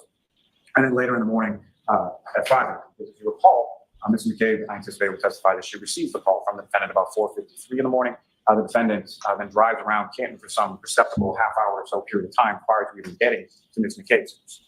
And what I submit the evidence, or what I anticipate the evidence would show, based on sort of the tracking of her phone records, testimony you'll hear from Lieutenant Brian Powell of the state police, from these phone records and RTT events, that the defendant, while she's using her phone, is driving in the direction of Fairview Road prior to going to Mrs. McCabe's house, where she meets Mrs. McCabe and Ms. Ross.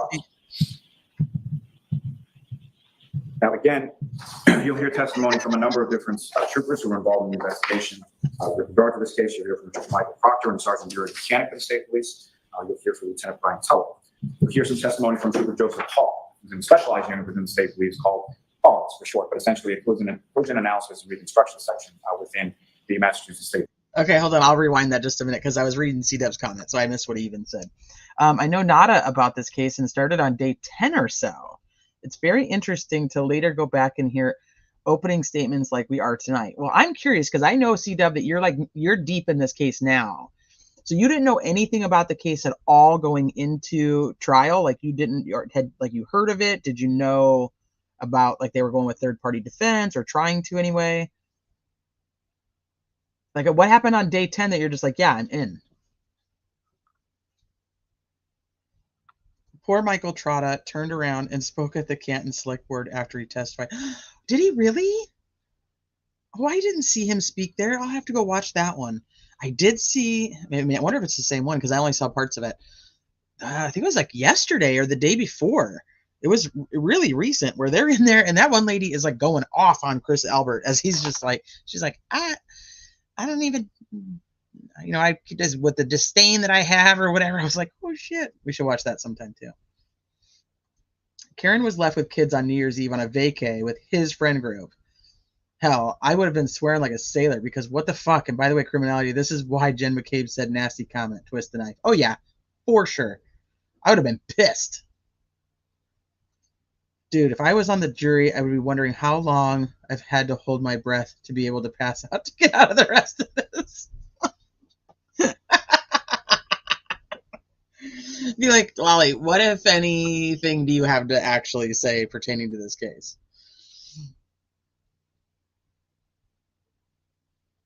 Yeah, in short, ladies and gentlemen, I'm about to throw so much redundant information at you that you will be so confused and exhausted that you will just agree with me and say she's guilty. Oh shit. I don't know what the lady's name was. I don't know what the lady's name was. I can show it to you when we're done with these. I can go to it. I wanted to watch it anyway. I watched the full thing, but so maybe maybe we can find Michael Trotta's. Grandpa Trotta was there on business early. His department got a flag. Oh, I liked Trotta. Not a single thing. I saw a Twitter post before, then just scrolled right past since I didn't know the case. You, Bob, and Jay got me interested. And so, do you have an opinion at all on whether you, coming in at day 10 of trial, no less, do you have an opinion on whether you think that she is guilty, not guilty, factually innocent? Not sure how I feel about the Aruba thing. Not saying he cheated, but I found it a little odd Laura asked her sister if they made out. I'd never have to ask my sister if she kissed our uncle. Right, or the godfather of my kid. Yeah, there was definitely, and I don't know. I mean, she's like, I've known him my whole life. And I'm like, okay, that doesn't stop people from making out, especially two drunk people. Oh, it's the same meeting? Okay. Lori, question. I'm usually a lurker. Stop doing that. You can hang out with us anytime you want to. Sorry about that. But I have to ask why the kids were even called when Karen and John got 2 rooms. Did they go to where the kids were sleeping to fight? Well, we don't get to hear the kids' testimony, but one, I'm in complete agreement with you on why the hell the kids even testified at all. But apparently I think they were getting ready to go down to the pool. So they were probably all together or they were near each other, because during the testimony with Marietta, he's asking her a lot about, like, did you know where the kids' room was versus their room or how far apart they were? So I'm thinking that, like, the hallway he was headed down is probably towards the kids' room. And maybe they were all supposed to be going to the pool because that's where they said they spent New Year's. That's just my interpretation of what was said, though. I don't even live in Massachusetts. I'm so invested in the fact that Canton seems sketchy that I now watch the select board meetings. Yeah, that makes so much sense to me, though. Aww. Ask the select board to recognize his crew and staff as first responders. Well, I don't think they can unless they're all certified to be first responders. I can see Slick Nick doing a lolly, especially if Gull sticks with an end date. Oh, God. At least Nick's louder. No, he didn't, Abby. No, he didn't. Somebody asked Chris Albert, how's long? Oh, shit. Is that the same meeting or is that a different one?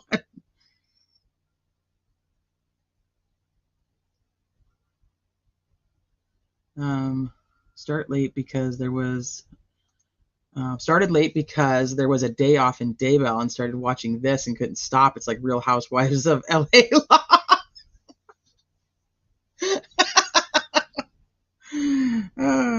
That guy's kid was at 34 Fairview that night, Abby. The guy that said house long. Oh shit, for real? Okay, is that the same meeting? So somebody needs to tell me if that's the same meeting, because I want to watch that. I want to see this guy ask him that, and that's the guy, and that's the dad of one of the girls that left. Cool, that's interesting because that kind of goes to more what Sean McDonough was saying about this. I knew nothing until T's 8-hour stream to catch up. I know, it was so bad because I was so sucked into Delphi. I didn't do all the things I was supposed to do. I liked Trotta. I only came into this after seeing Natalie Lawyer Chick talk about Jen McCabe's testimony. Really? Okay, well that was spicy. That was one of the best exchanges I think I've ever watched in any trial. Like almost like a Furman testimony. For the first week, I imagine the jurors were looking for hidden cameras for Amazon's jury duty too. That's funny.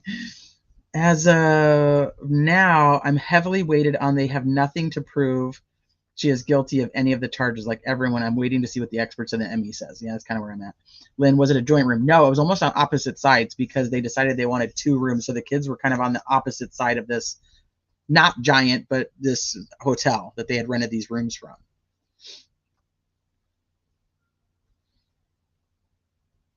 So just commenting, if you did you go back and watch anything before Jen McCabe, or did you just stay with where you were at?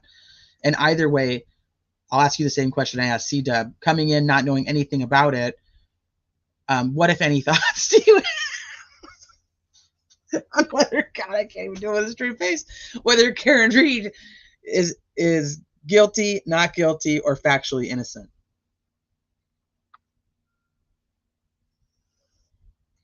Oh, okay. Clerk of the board, so stupid. I think Lolly wanted to imply 2 rooms meant splitting up versus she has health issues. Yeah, it's dumb. Like, why would you go on vacation and want to sleep in the bedroom with the kids? Mr. Duty. That's right, Mr. Duty.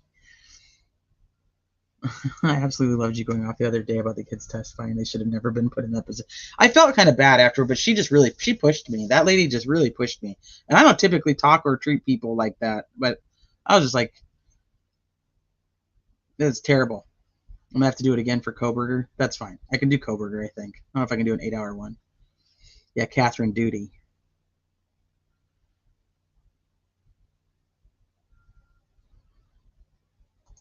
I heard there are quite a few people in Canton sick and tired of the McAlberts running town. The what, if any? Do any of us think the jury is like us? Witness up, okay, we can ignore, doesn't matter what he says. Now, maybe that's what that juror thinks, the one who's just not paying attention. They're just like, this means nothing to anything, and why am I even listening to this person? Are we sure the weed whacker wasn't really about weed pot?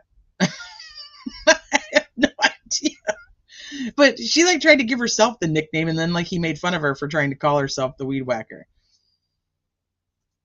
Oh, you've gone back and watched it all, and I have a lot of notes. What if I'm definitely not guilty? I suspect factually innocent, but I am waiting for them to present anything and willing to change my mind.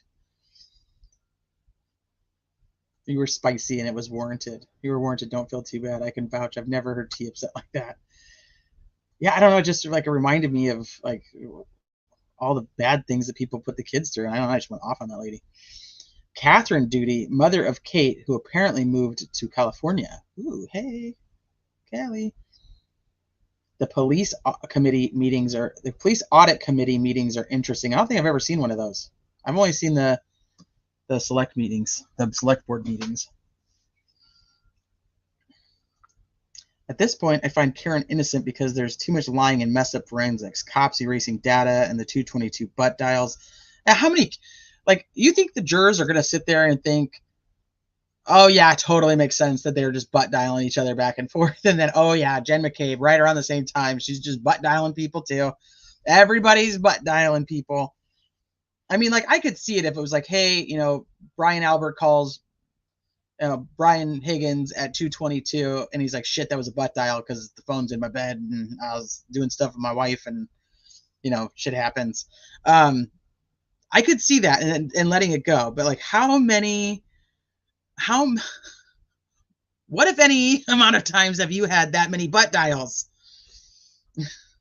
I don't know if it was, I don't know. I never went back to listen to it. I probably should, but she just pissed me off. I tried being nice at first, so she pissed me off.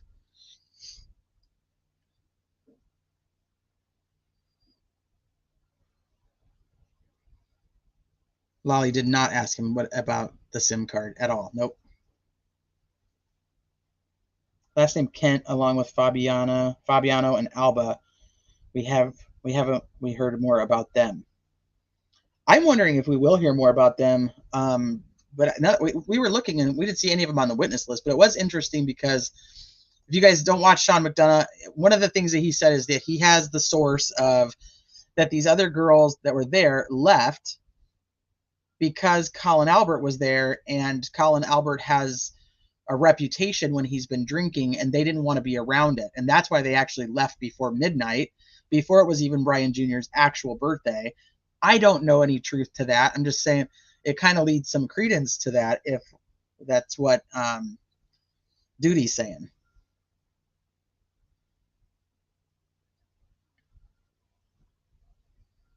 Was he? I know. That's why I'm like, you don't butt dial each other back and forth. That's why I'm like, if there was one, I'd go, okay, all right. Like if there was just one, but now there's the butt dialing back and forth. Nothing's hitting voicemail, and then you got her who says she repeatedly butt dialed John's phone when you have other people testifying that her phone was charging on the counter. I'm telling you right now, my mom has an iPhone. I don't have one, but my mom has an iPhone, and that woman can, essentially what's referred to as a butt dial. It's not necessarily your butt, but it's funny. I didn't mean that, but it's not. She hits it somehow, does something to it all the time, and she constantly calls me, and I'm like, hello, mother, and no, she's just. That is a whole new meaning to a smart ass. Smartphones, smart ass. Yeah, Occam's razor. They're just lying. All right, let's go back. I know it's like torture. I apologize. I don't know what I was thinking. His examination of the vehicle, his examination of the scene. Now, again, you'll hear testimony from a number of different troopers who were involved in the investigation. With regard to this case, you'll hear from Trooper Michael Proctor and Sergeant Jerry Buchanan of the State Police. You'll hear from Lieutenant Brian Tulloch. You'll hear some testimony from Trooper Joseph Hall, who's in a specialized unit within the State Police called PARS for short, but essentially a collision analysis and reconstruction section within the Massachusetts State Police. His examination of the vehicle, his examination of the scene, his examination of specifically some Toyota texture, because Lexus is essentially owned by Toyota or vice versa. So there is some data that he's able to recover from that and back the vehicle up based on its known locations and travel.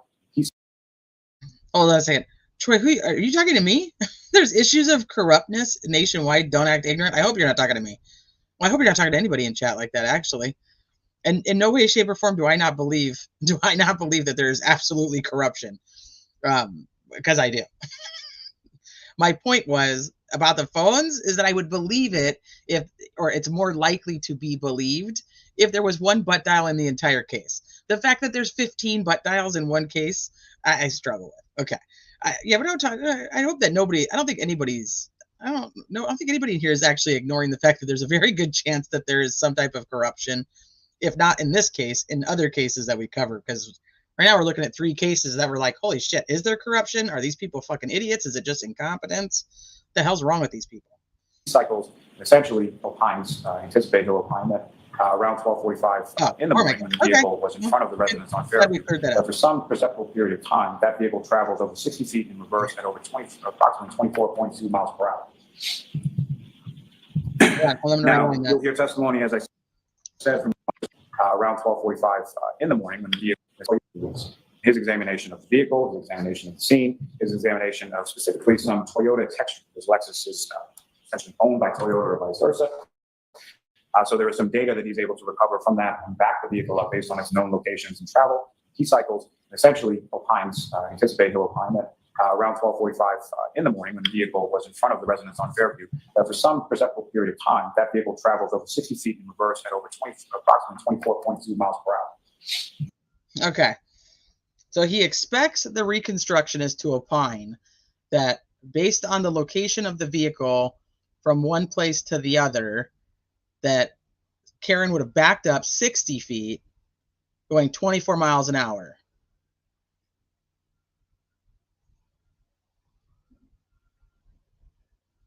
And at 12:45, we talked about this a little earlier in the live too, at 12:45 when her car was still in front of the house.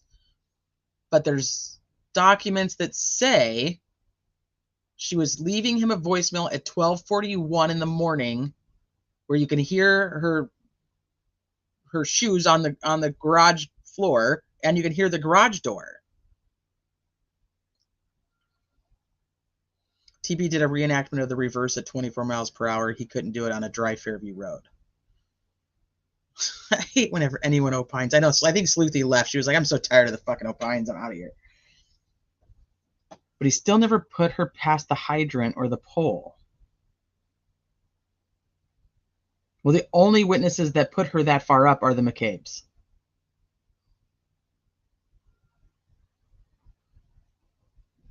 Yeah, things were definitely sus in Moscow today. 12:45 in the morning when the vehicle was in front of the residence on Fairview. That for some perceptible period of time, that vehicle traveled over 60 feet in reverse at over 24.2 miles per hour. He got up to 19. I just can't. 60 feet. And he did, when Turtle Boy did that reenactment, didn't he rent a Lexus, or am I mistaking that for somebody else? Was that Vinnie Politan? Somebody else did one. I think they rented a Lexus.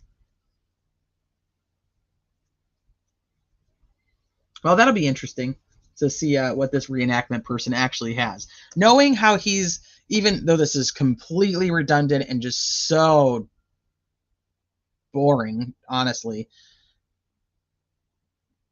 everything he says, like, this is going to come, you're going to hear from, he owns a Lexus, okay. You're going to hear from the kids that they fought for 20 minutes. We don't hear that from the kids. You're going to hear from 3 people. She says, I hit him, I hit him, I hit him, I hit him, I hit him, I hit him, I hit him.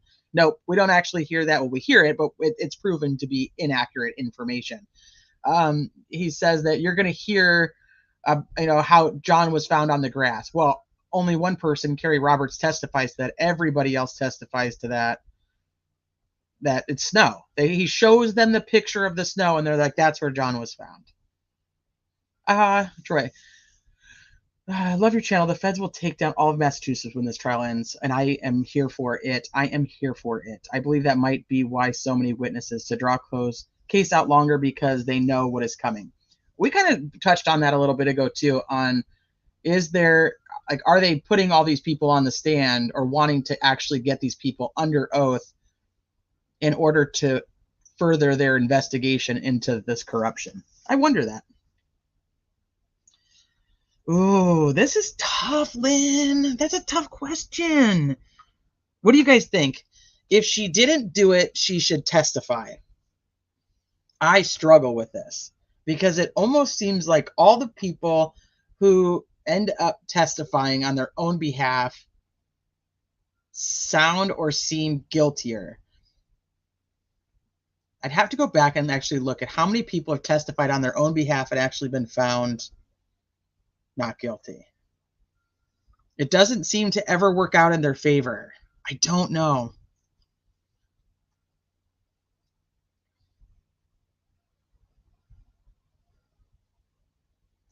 My phone starts doing random calls and stuff when I'm out in the rain. I wonder if they could have been outside and snow was getting on the phone screens. Ooh, interesting. So TB has a Lexus. Okay, got you. I saw a theory that per John O'Keefe's phone location or something, that they could have missed the turn to the road in reverse than before turning onto the road. Yes, true. Before they got there, they passed it, they turn around, and then they come back, and that's why they're coming the opposite direction of the truck when they meet at Cedar Crest to turn onto Fairview, because they passed Fairview. So you guys think, if you know you're innocent, should you testify? I don't know, like, that's like if I know I'm innocent, I still am bringing an attorney with me. So I don't think so. I don't think so. But I get it. Like, I would want to just scream from the rooftops, like, no, that's not what happened. But then you have that one person who looks at you and goes, oh, she's fucking crazy. Why is she up here screaming? Or, you know what I mean? Like, they're going to figure out a way to make it bad.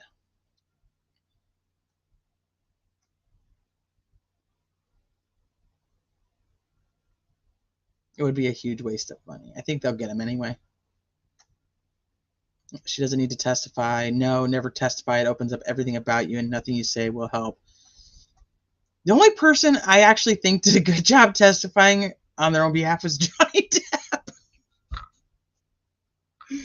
I think that's the only time I've ever seen anybody testify, and I'm like, yeah, you know what? I believe this guy. Okay, everybody's saying no.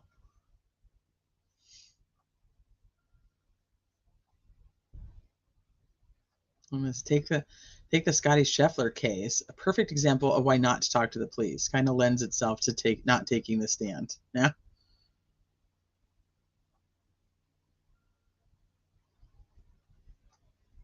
State's burden at this point. I'm not testifying to squat. Couldn't agree more. Megapint, the handsome beloved actor. Yeah. Depp is an actor, though. I know, but I thought that he did well. I also thought that, but Amber's an actress, and she sucked at it. Kyle Rittenhouse did okay, but he had footage backing up everything. True.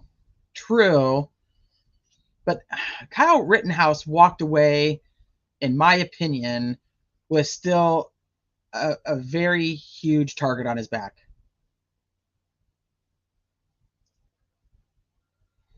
Get stung by a bee. I hurt my knee. Stop it. Defendant testimony is like a Hail Mary when you are already doing horribly and it's your last hope. Testimony literally is to try to bring in statements of evidence. I think that's really what it is. So I don't know what she would be able to bring in that isn't going to be brought in by somebody else. I said elf. Yeah, idea of hiring an attorney so you're not representing yourself, and part of that is not testifying. She has a right to testify, but she's probably going to end up heeding advice and not. About a week and a half ago, after court, I was going to go find that clip of Yannetti after court the other day about the kids, and I never freaking found it. But one of the reporters asked Karen Reed if she planned on testifying, if she planned on taking the stand, and she said she didn't know yet. She hadn't made a decision. He's acting not guilty. Right.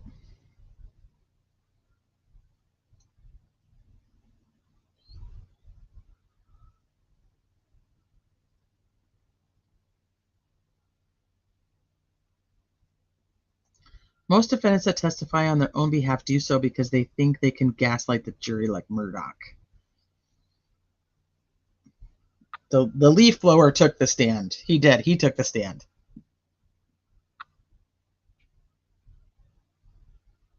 That's true, too. It probably would be a bad idea. Okay, let's go back to Lolly. I'm sorry I'm taking so many breaks. I have to. Now, you'll hear testimony, as I said, from a number of different troopers, as well as from a number of different analysts from different labs. Included within that is Ms. Maureen Hartnett, who collected items from the vehicle, the defendant's vehicle, including the taillights, sort of housing from that vehicle, pieces of the taillight that were discovered in sort of front grass, front street area. There is a specialized team called the CERT team. You'll hear from Lieutenant Kevin O'Hara, who has a supervisory role. Gosh darn it. You meant the literal leaf blower?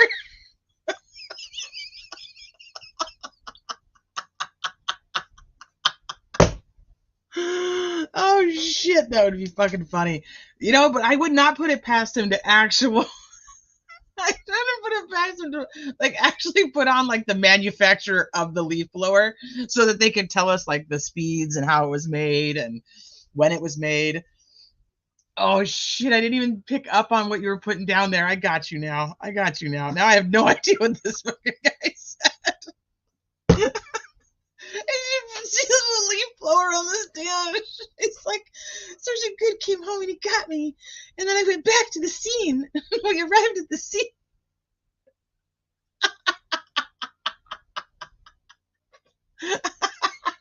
Oh, shit. And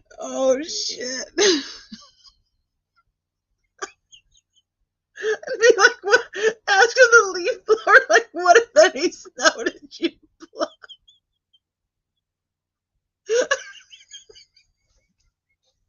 The red solo cups will take us. You're gonna hear from the red solo cups of the leaf blower.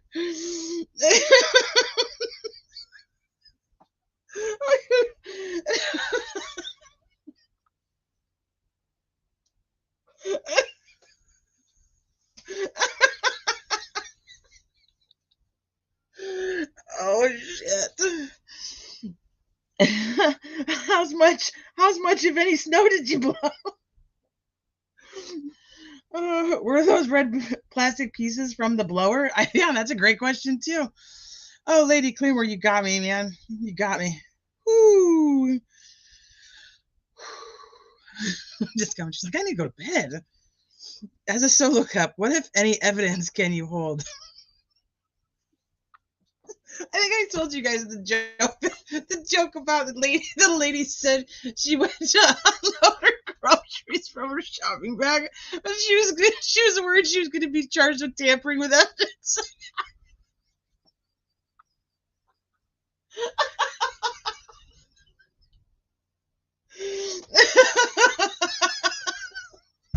So bad. No. You don't understand what I said. Are you serious? She said that she was going to unload her groceries from her grocery bag, but she was worried that she was going to be arrested for tampering with evidence.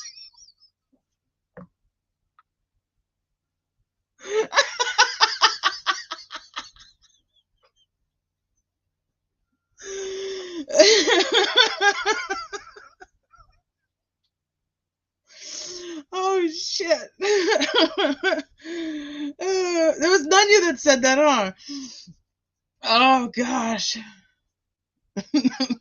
You missed it, Sleuthy. We were reenacting the leaf blower and the red solo cups taking the stand. Ooh. You guys are killing me. Oh, I didn't even pick up what she was putting down. I was like, yeah, the guy with the leaf blower, he already took the stand. And Susan's like, come on, Teresa. I could pay attention to the joke, dummy. I did just a little bit, Susan. What Lolly asked? We were gonna ask the leaf blower. What if any amount of snow?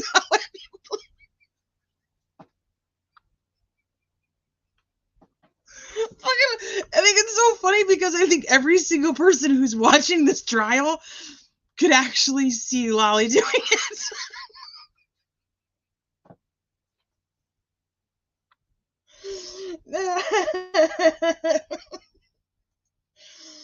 And he'd be so serious about it too.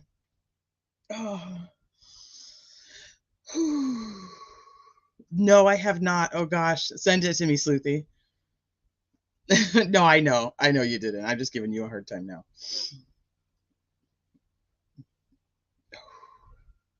What if any of you, how many times have you been used by the McAlberts in the last week?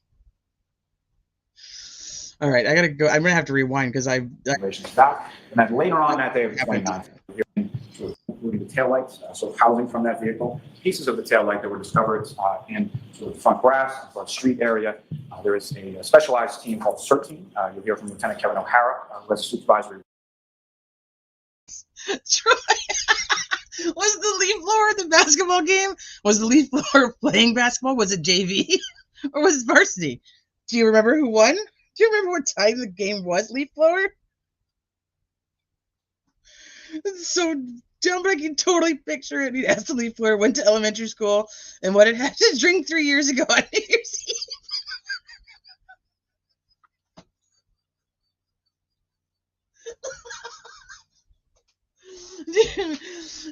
What, if anything, any type of alcohol do you drink, leaf blower? You like the Mick Ultras?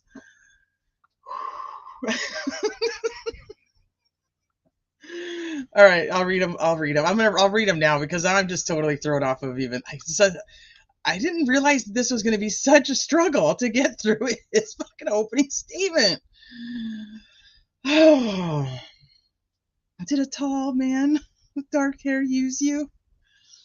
What if any men have used you lately, leaf blower? So stupid. Hold on, I gotta get Sleuthy's message.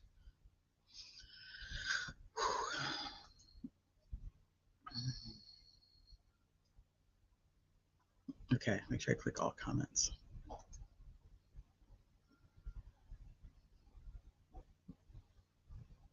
If it'll load.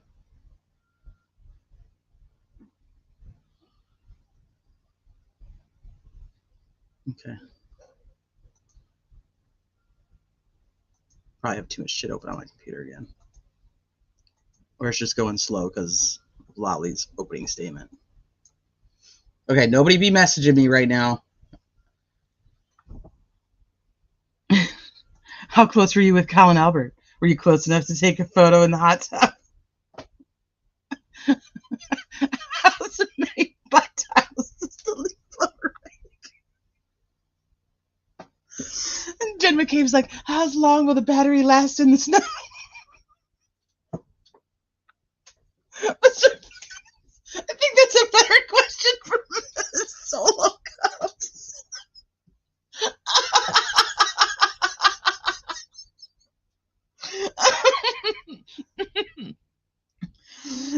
Then Yannetti stands there. He's like, I have no questions for the leaf blower, but we would like to express our apologies that you were made to be here today.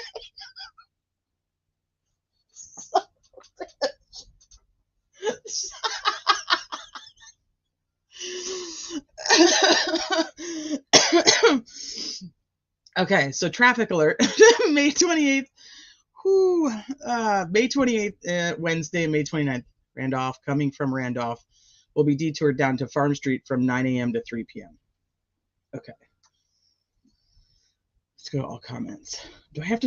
Is this like one of those posts? Oh shit! It has a ton. Can I just do the last ones? Oh Jesus! Oh Jesus! I can already tell this is bad. Are you using the normal orange cones, or should we look for red solo cups?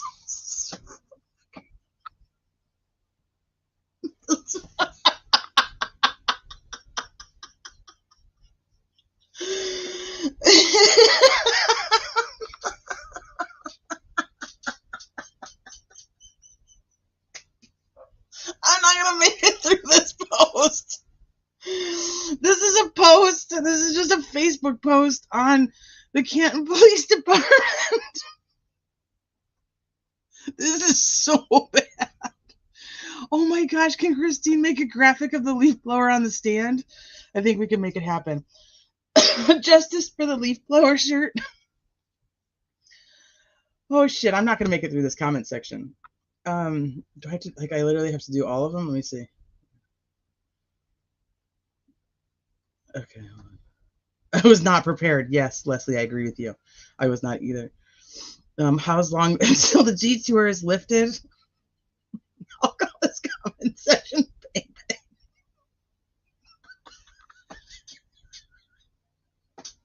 I'm going to Stop and Shop. Do you need me to grab any evidence bags while I'm there?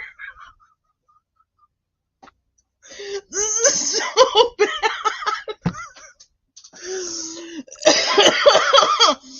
Oh my gosh. I'm gonna do some evidence bags while I'm there. I kind of want to live in Canton now, right? Did they turn the comments off yet? I don't think so. I don't know. Oh, sorry. Like, I'm blasting people's names because obviously this is like live on Facebook, so I apologize for that. Stephanie responds with just get some solo cups.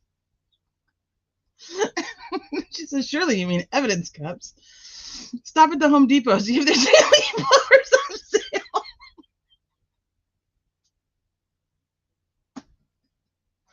Oh, shit.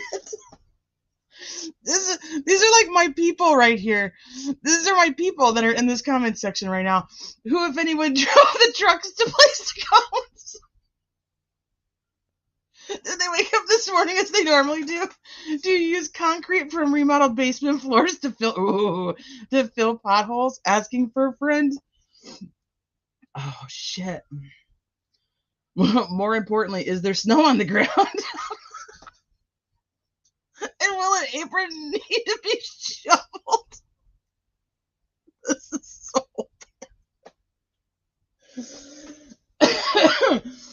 What, if any, coffee did they have this morning? Do you sort of know how exactly they take their coffee? What, if any, cream and sugar? Where, if anywhere, do they buy their coffee? Oh, I could go on for days. Who, if anyone, makes the coffee? What would you say the percentage of air is for the coffee? Is it sort of mostly made correctly, would you say?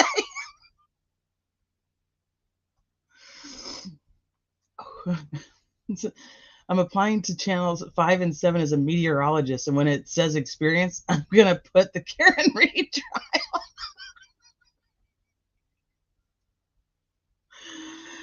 Or the man who said, "Who, if anyone, was driving the ambulance on day 3?" And it's been my top comment every single day. That it's, what the fuck, and get the fuck out of here. Oh, I love these people right now. What, if any, was the amount of snow? Did you happen to notice that there was a puffy coat? Who, if anyone, deleted the library and the Sallyport cameras? I have alcohol. Who, if anyone, will be providing the crystal light in the red solo cups? Asking for a McCabe. Oops, I mean a good friend. Don't go chasing waterfalls. Please stick to the rivers and the hillies that you're used to. Don't go chasing waterfalls.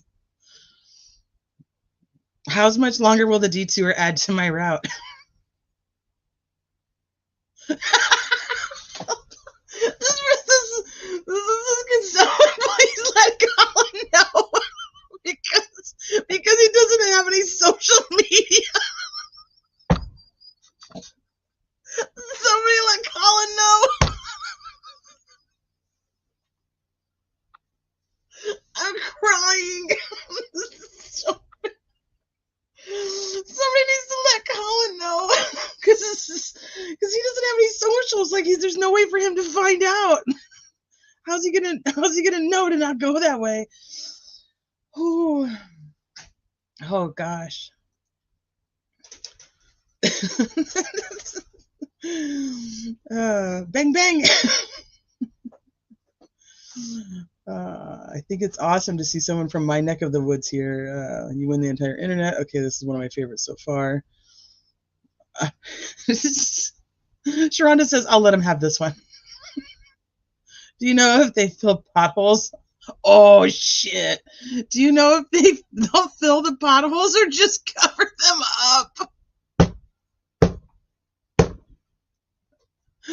Oh, my God. This is so bad. Hold on, you guys.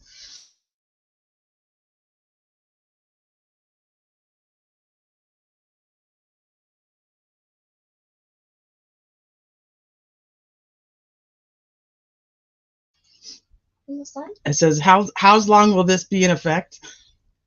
If I have to be at work by 2:27, how long will this detour affect me? Does Life 360 accurately track me on the new route? I'm about to finish my White Claw and hit the road. People are the best. Can we go track down every single one of them and bring them to the chat? I'm in shock and horror sitting in this traffic right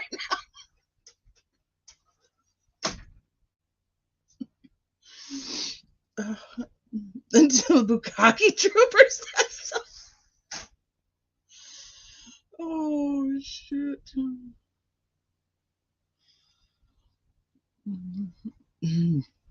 You're making the LAPD look great. The most corrupt police station in the nation. Kent says, hold my beer, or in this case, whiskey and White Claw. Hold my whiskey and White Claw. Oh, shit. I never ran to the comments so fast. Let me see what this one is.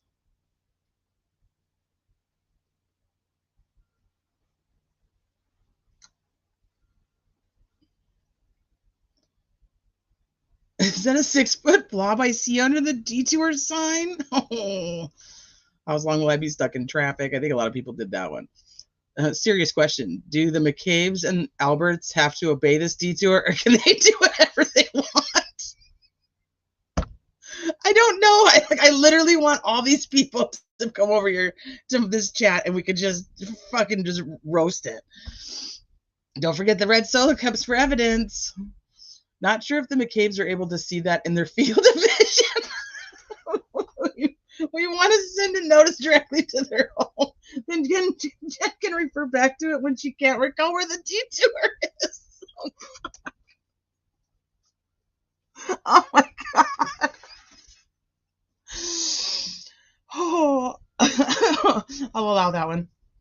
I'll let him have that one. Jen's gonna need the paperwork. She's like, there's no detour. Do you have the paperwork? Do you have the paperwork to prove it?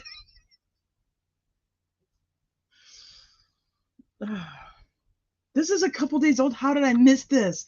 Could you please end the detour at 2:27? Otherwise, I wouldn't know how else I could get home.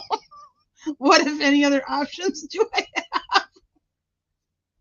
Who, if anyone, put a sign on the road? Let me see. Didn't see the signs. I was looking over them. I didn't see the signs. I was looking over them. Didn't see them in my. I highly recommend using Sleuthy's link to this post. It is so good. This is so good, especially if they don't actually shut down the comments. Welcome to Canton, where drunk driving is allowed if you're in Albert or McCabe. Maybe you can trade the detour sign for some crime scene tape. When can we expect some resignations and firings? I won't hold my breath on actual criminal charges being filed, but it's time to clean house. Higgins needs to have a breathalyzer device installed in his vehicles. Will Matt McCabe be watching from a window?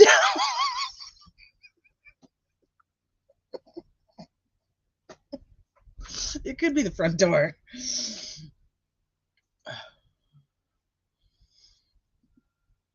Let me see. You can ask that differently.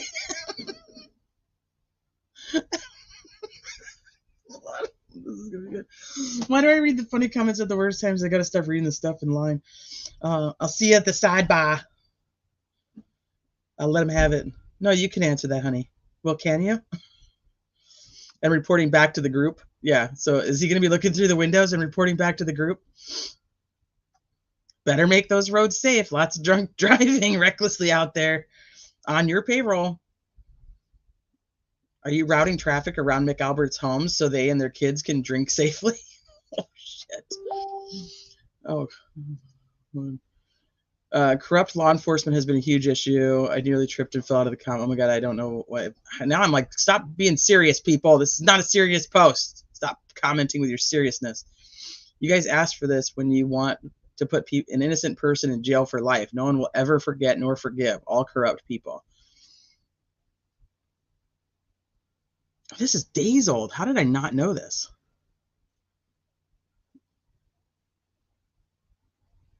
Do you really need to see? Do you really need to close the roads for the McAlberts to get to the waterfall for some whiskey sodas?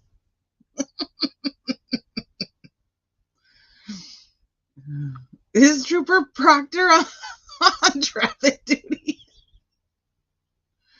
There will be cameras to catch you if you don't adhere to the detour.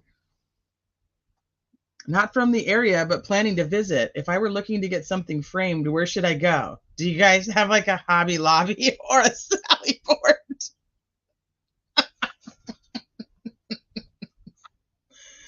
So let me ask you this. Does this loop us past the Asian house? Actually, I'm picking up a car. I'll try to take a pic and I'll lay it out. Does this loop us past the Asian house? This is so bad. They're probably just planting some more taillight pieces. Will this require Higgins to move the ATF vehicles around the PD parking lot?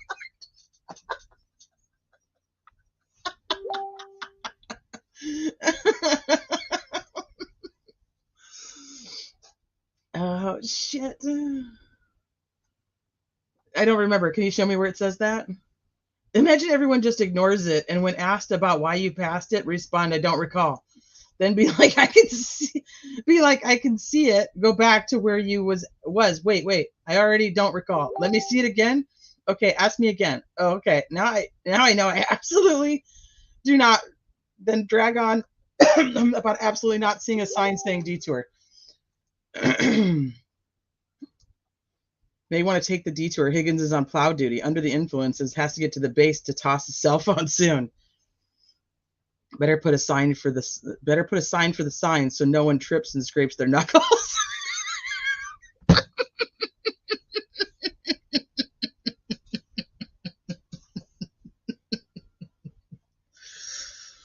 How's long to die sitting in traffic? Oh shit, Andrew, that one stuff.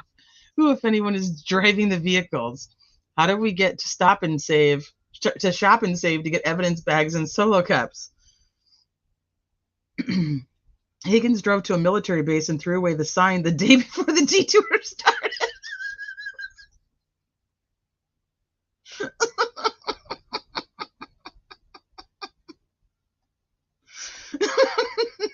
Could you rephrase that for Tristan Morris, who doesn't do well with times?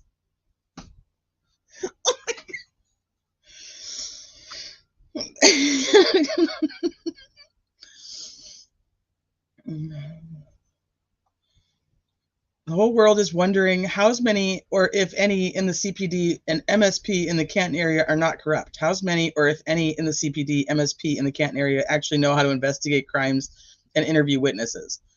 How's long till the feds come and clean house? How's long to Tortador and cold? What, if anything, are these detours about? Detour, my advocate told me I can do whatever I want. I didn't realize drunk driving was legal in Canton, entitled, corrupt, and dirty. That's okay. I'll be in Aruba enjoying a blue cheese stuffed olive martini. If Brian Higgins drives his magical disappearing Jeep, does he have to follow the detour if you can't see it? Oh, shit. What, if anything, will they be doing to the street? How long will anybody recall there is even a detour? I object to this detour. Anti-Bev sustained. If Morrissey's coming back with free pizza from D&E and he approaches this detour reaching for a slice, this could cause him to hit something in the road. Oh, gosh. Just because of lack of prior knowledge, but will our key card be swiped for the detour? Will you be putting up a sign or just borrow an old pizza box from a neighbor and write on it? Oh, gosh. Yeah, those first ones were brutal. Will this detour affect Bukkake and Julie Albert? Can you rephrase that sign? Could you rephrase this advisory, please? If there were to be an alligator between me and the sign.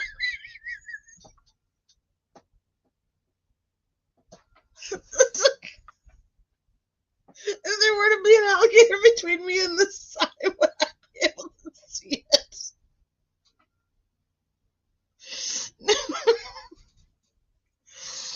No, I can't even hardly read anymore. Would cars with bread and peanut butter and jelly in the back seat need to take this detour? Not if you're in the McAlbert's cars. So I punch the sign will my palm be bruised? It's a wonder JM has demanded the comments be. I know, right? Let me see. There's so many. It's like, will the cameras in the area be working to ensure this detour is being followed, or will they conveniently not work at those times? Yeah, Randolph Street. Yeah, I'm not sure I recall. I'll let them have that one.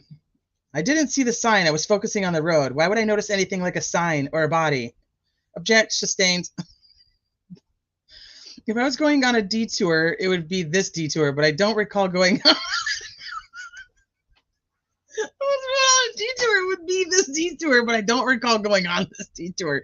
But you testified that you had gone on a detour. No, what I testified to, sir, was if I had gone on a detour, it would have been this detour. Maybe my Life 360 will show me around. Objection. Move to strike. I'll see you at sidebar. Well, I need to have my attorney present for this detour. I only ask because I have to go to Apple to get a SIM card and take my Plow to the cleaner. And this way I can go by work and clock in and handle business. Are they clearing the aprons? Will there be a band, a loud band to entertain? Who, if anyone, sits in the detour traffic? Will there be refreshments, Tito's and Crystal Light, with some potato skins perhaps? You know, diet food?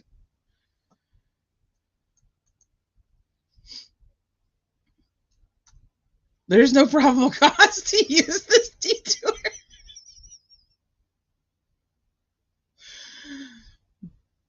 I absolutely saw a Jeep with a Plow at one point, then bam, it disappeared. Let me know if anyone else saw it. It was there, then all of a sudden it wasn't there.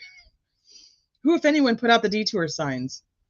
I knew about this detour before the rest of you because I Googled how long to drive around a detour, And at about 2:11 a.m., then again when I saw the detour sign at 10 a.m.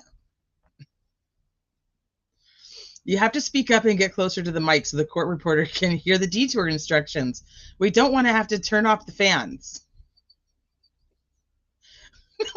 Olivia, but was it snowing? Objection. It was only a temporary rerouting of traffic, not a detour. Yeah, I didn't give away my dog. I rehomed it. I didn't get rid of my dog. I rehomed it. Could you please send a notice by mail for those of us who have to throw away our phones? Watch out for the Planet Crush taillights. The link never made it past the detour sign. Who, if any, will be subject to this detour? I can't wait for the giant humps and craters. See, Naughton is going leave up and down the streets. Can't wait for the ball joints to go back 4 times as fast because they can't patch a road with the Stevie Wonder. Okay, I think that's an actual maybe complaint about the city. Like a real one. Can you repeat the question? Can you rephrase that? You guys are going to come back here in about a month and everything will be deleted because everyone got a new phone on the same day. Gold stars for everyone. Tell them that the guy didn't put the signs out. Yeah, the guy. Just tell him. Tell him that the guy didn't put the signs out. Will this take me to the military base or take me through the military base? I have something to throw out. Can I schedule a tour of the Sallyport? Be sure to keep your hands at 10 and 2. Yeah, they do like the 10 and 2. Oh, come on, load. We haven't even made a dent in this. Where, if anywhere, will the dog be? You know, the canine that is there to detour anyone from getting out of their cars and doing a dance along the detour route? Welcome to the detour of Canton, Massachusetts. Please follow the signs to the Shaw's parking lot. The rally will begin shortly. Ask that a different way, Mr. Jackson. Is Officer Bukaki involved? Will we have to drive by the apron? What, if any, shoveling will we need to do? Has Matt McKay been passed? I'm still waiting for an update. With pick if possible. Be careful out there. Chief Rafferty is driving around town. Let's hope she doesn't pick off any more pedestrians or find evidence to any state police investigations like her predecessor.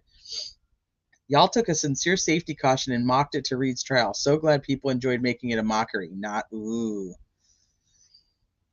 No crime scene tape or proper containers for evidence, but have no fear, Canton residents. They have plenty of detour signs, so they can guide you away from the Albert home. I think you need to make the sign bigger. No one's going to notice it until it's over 6 feet long. Nunya, you started this. You started this and you're late to the party.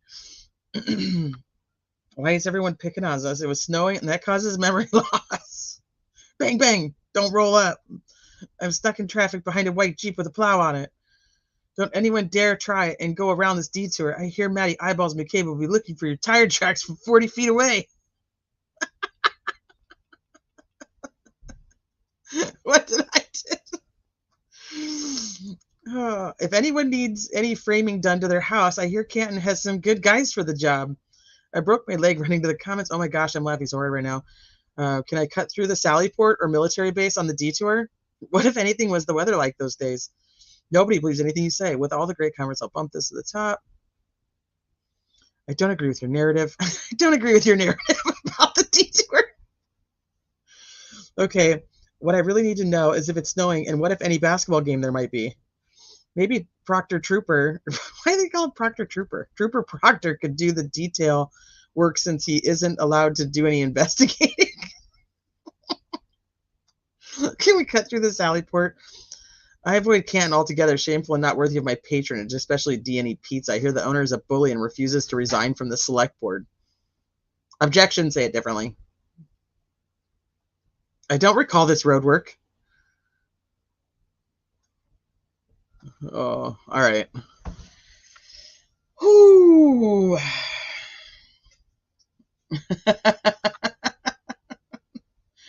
We were chatting, and I don't even know how we got there, but somehow I was telling them about your, it wasn't the leaf blower. It was that she said that she was, she was going to unpack her groceries, but she was worried that she was going to get arrested for tampering with evidence.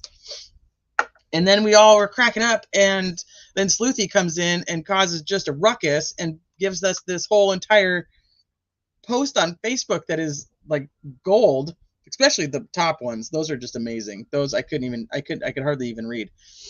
So, all right, I think she dropped it in the chat. A witness said Proctor Trooper. Oh, that's what it was. Jen kept saying Proctor Trooper. That's right. Dumb. Oh, never mind the shopping bag jokes. See, this is absolutely the best thing ever.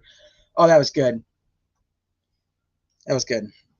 Yeah, we'll probably have to take a longer look at that and see if there's any other good ones in there. That was good stuff, though. Whew.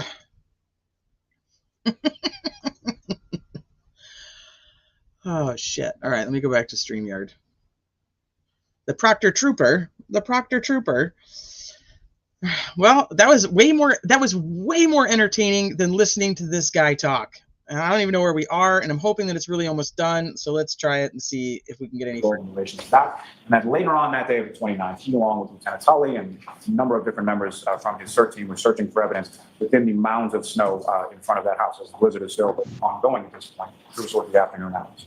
Among the items that they locate is a sneaker. When Mr. O'Keefe is transported to the hospital, he's found to only have one sneaker on his feet. They find the other sneaker in that area of the body. They find various pieces of taillight. And as is wont to do, over the course of the following days, temperatures rise, rainstorm that comes in, and the snow melts. Over those successive days. So he talks about that there's mounds of snow when they're back there and finding all this stuff. Mounds of snow. Mounds of it. There are additional pieces of taillights that are eventually discovered in that area of the front wall of the street. Now, from these different pieces, Ms. Hargis also locates a cocktail glass that's located on the bumper or the rear area of that scene, and she locates a human hair on the back of that defendant's vehicle as well. Now, the cocktail glass on the bumper, you'll also see surveillance video from the waterfall, and Mr. O'Keefe is observed on that surveillance video essentially walking out of the waterfall with a cocktail glass in his right hand. Same right hand that has minor injuries to it, and the same right hand that's attached to his right arm that has the abrasions and lacerations that are observed by the paramedics, that are observed by the doctors at Good Samaritan, and are observed by the medical examiner as well. We'll hear testimony from another analyst, Christina Hanley, about the forensic consistency between a drinking glass that was in the defendant's bumper and the drinking glass pieces that were found on scene 3430. You'll hear her testimony in regard to pieces of red and clear plastic that were microscopic in size that were found within Mr. O'Keefe's clothing. Consistent, in her opinion, I anticipate she'll testify with the same pieces of plastic contained within the defendant's tailor. You'll hear from an Ashley Valley, who works for the lab as well, and how she fit the various pieces of broken taillight from the scene together and over that taillight housing, finding them to be consistent with each other as well. You'll hear testimony from Andre Porto, who does essentially DNA analyst for the lab. And samples that were DNA samples that were taken from the taillight, from the clothes of Mr. O'Keefe, the broken drinking glass that were consistent with Mr. O'Keefe. Those items were also sent, the taillight pieces, taillight DNA was also sent to the Independent Lab, Bodie Technologies, located in North Virginia. You'll hear from an analyst there, Mr. Nicholas Bradford, indicating that the DNA on the defendant's taillight, his opinion is consistent with that of Mr. O'Keefe, and inconsistent with Trooper Proctor and Sergeant Buchanan, who were the two preliminary investigators and primary investigators when it came to this case. You'll also hear from this test chart from that Bodie Laboratories in regard to some mitochondrial DNA that she examined in regard to that hair. And Ms. Hartnett found. Okay, so everything he's talking about right now, we've at 5 weeks in, we have not heard any testimony about this stuff, about where the taillight pieces are sent, who found the taillight pieces, how many each person found. About the cocktail glass, the only part of that we've seen is John O'Keefe walking out of waterfall with what appears to be a cocktail glass, but they have not shown us that there's cocktail glass in the bumper, or that cocktail glass caused those cuts on John O'Keefe's right arm, or abrasions or scratches, or he has not done any of that part. So, and this is like the quickest part of his opening statement. On the bottle of the car, and her opinion that it was consistent with that of Mr. O'Keefe as well.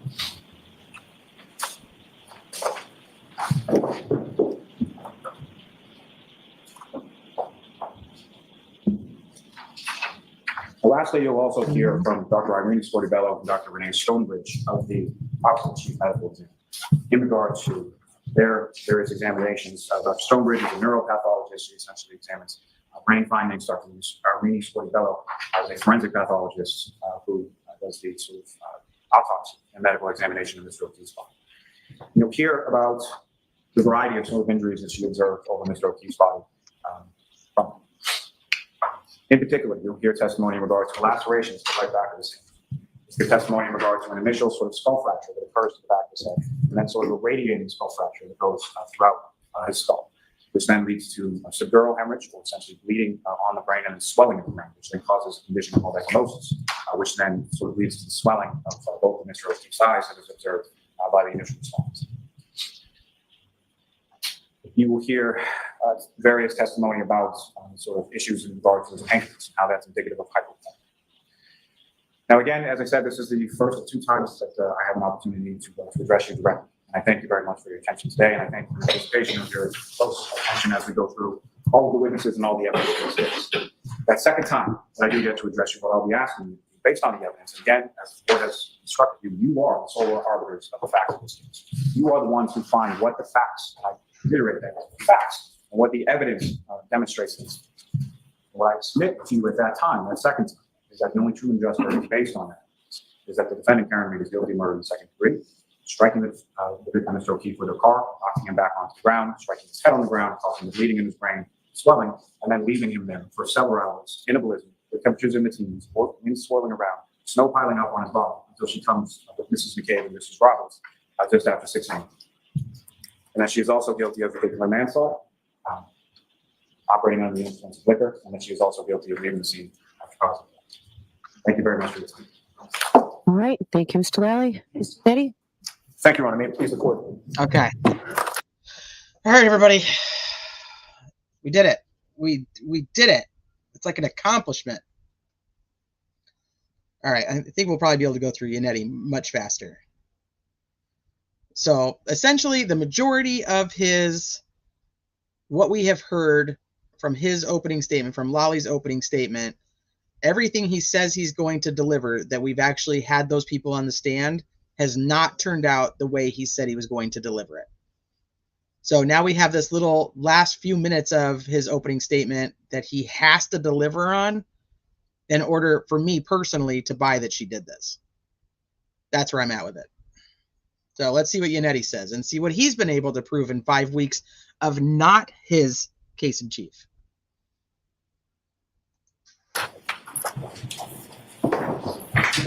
Probably, Sherry.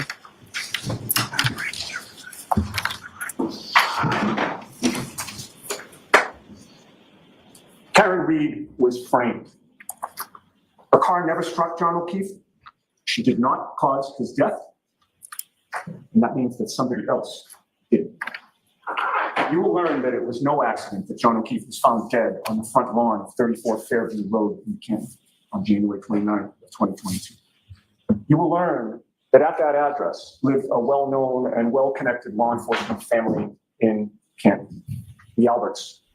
Because the Alberts were involved, and because they had close connections to the investigators in this case, Karen Reed was framed for a murder she did not commit.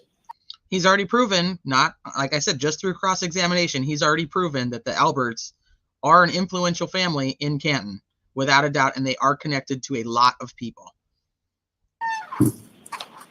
Sweet. Good morning again, ladies and gentlemen. As I previously told you, my name is David Yannetti. I'm an attorney with an office in Boston. Together with attorneys Alan Jackson and Elizabeth Little, it's truly my privilege and my honor to represent Karen Reed during this trial. From a very early juncture in this case, you will question the Commonwealth's theory of the case. You will question the quality of the Commonwealth's evidence. You will question the veracity of the Commonwealth's witnesses. Yep. And you will question their shoddy and biased investigation. Yep. A faulty investigation that led to Karen Reed sitting here today. Yep. You will learn, in short, that the police did no real investigation of this case, and you will question why. You'll question why the investigators had such tunnel vision. Yep. You'll question why they focused solely on Karen Reed, someone with no ties to the Canton Police Department, as opposed to the well-known and well-connected Albert family of Canton. family that was never treated as suspects by the investigators in this case. Boston police officer John O'Keefe was found mortally injured on Brian Albert's front lawn. His body was in full view and almost right below Brian Albert's bedroom window on his front lawn. He was found wearing only one sneaker. You'll learn that Brian Albert was a Boston police officer as well, and that he was a trained first responder. Brian Albert was notified that another police officer was injured and unresponsive on his front lawn, and Brian Albert did nothing. His sister-in-law, Jennifer McCabe, and other civilians were on his property that morning after John O'Keefe's body was found. Police, EMTs, firefighters, police cruisers, and an ambulance, fire truck, lights flashing, and first responder Brian Albert never came out of his house. Equally important for you will be the fact that the lead homicide investigators never went inside the Albert home that night. Okay, so see a major difference already? Just in how he's talking about the players, the people that they're going to get to hear about. He purposefully talks and repeats the name of one person for like 4 sentences. All the people irrelevant or that don't need to be named in, like you're going to hear from Lank and Good and Seraph and Gallagher, you know, like Lolly was doing. He says, you're also going to learn that the lead investigators and law enforcement never went into the house. That's it. That's all he had to say. But he's now said Brian Albert's name at minimum 4 times. You'll learn that Brian Albert's brother, Kevin Albert, is a Canton police officer. It was obvious very early on that the Canton police should not be investigating the death of a man found on the property of the brother of a Canton police officer. He doesn't use all So the it was decided just about from the start that the Massachusetts State Police should take complete control of this investigation because the Canton police were conflicted out. Now, that sounded good at the time, but you'll learn that 2 major problems arose. First, despite the fact that they obviously had a conflict of interest, the evidence will show that the Canton police still had their hands in this investigation. You will find it astounding. But Canton police officer Kevin Albert, the reason for the conflict of interest in the first place, was continually updated about the status of this investigation while it was going on. Second, and equally troubling, is that the lead state police detective who was assigned to this case was a man named Michael Proctor. Michael Proctor, you will learn, is one of the many people in Canton with deep ties to the Albert family. Michael Proctor's own mother refers to the Alberts as the Proctor's second family. His own sister's wedding, Michael Proctor was in the wedding party with Colin Albert, and he sat at the head table of that wedding with members of the Albert family. That's the man who was chosen to lead the investigation into the suspicious death on the property of Brian Albert.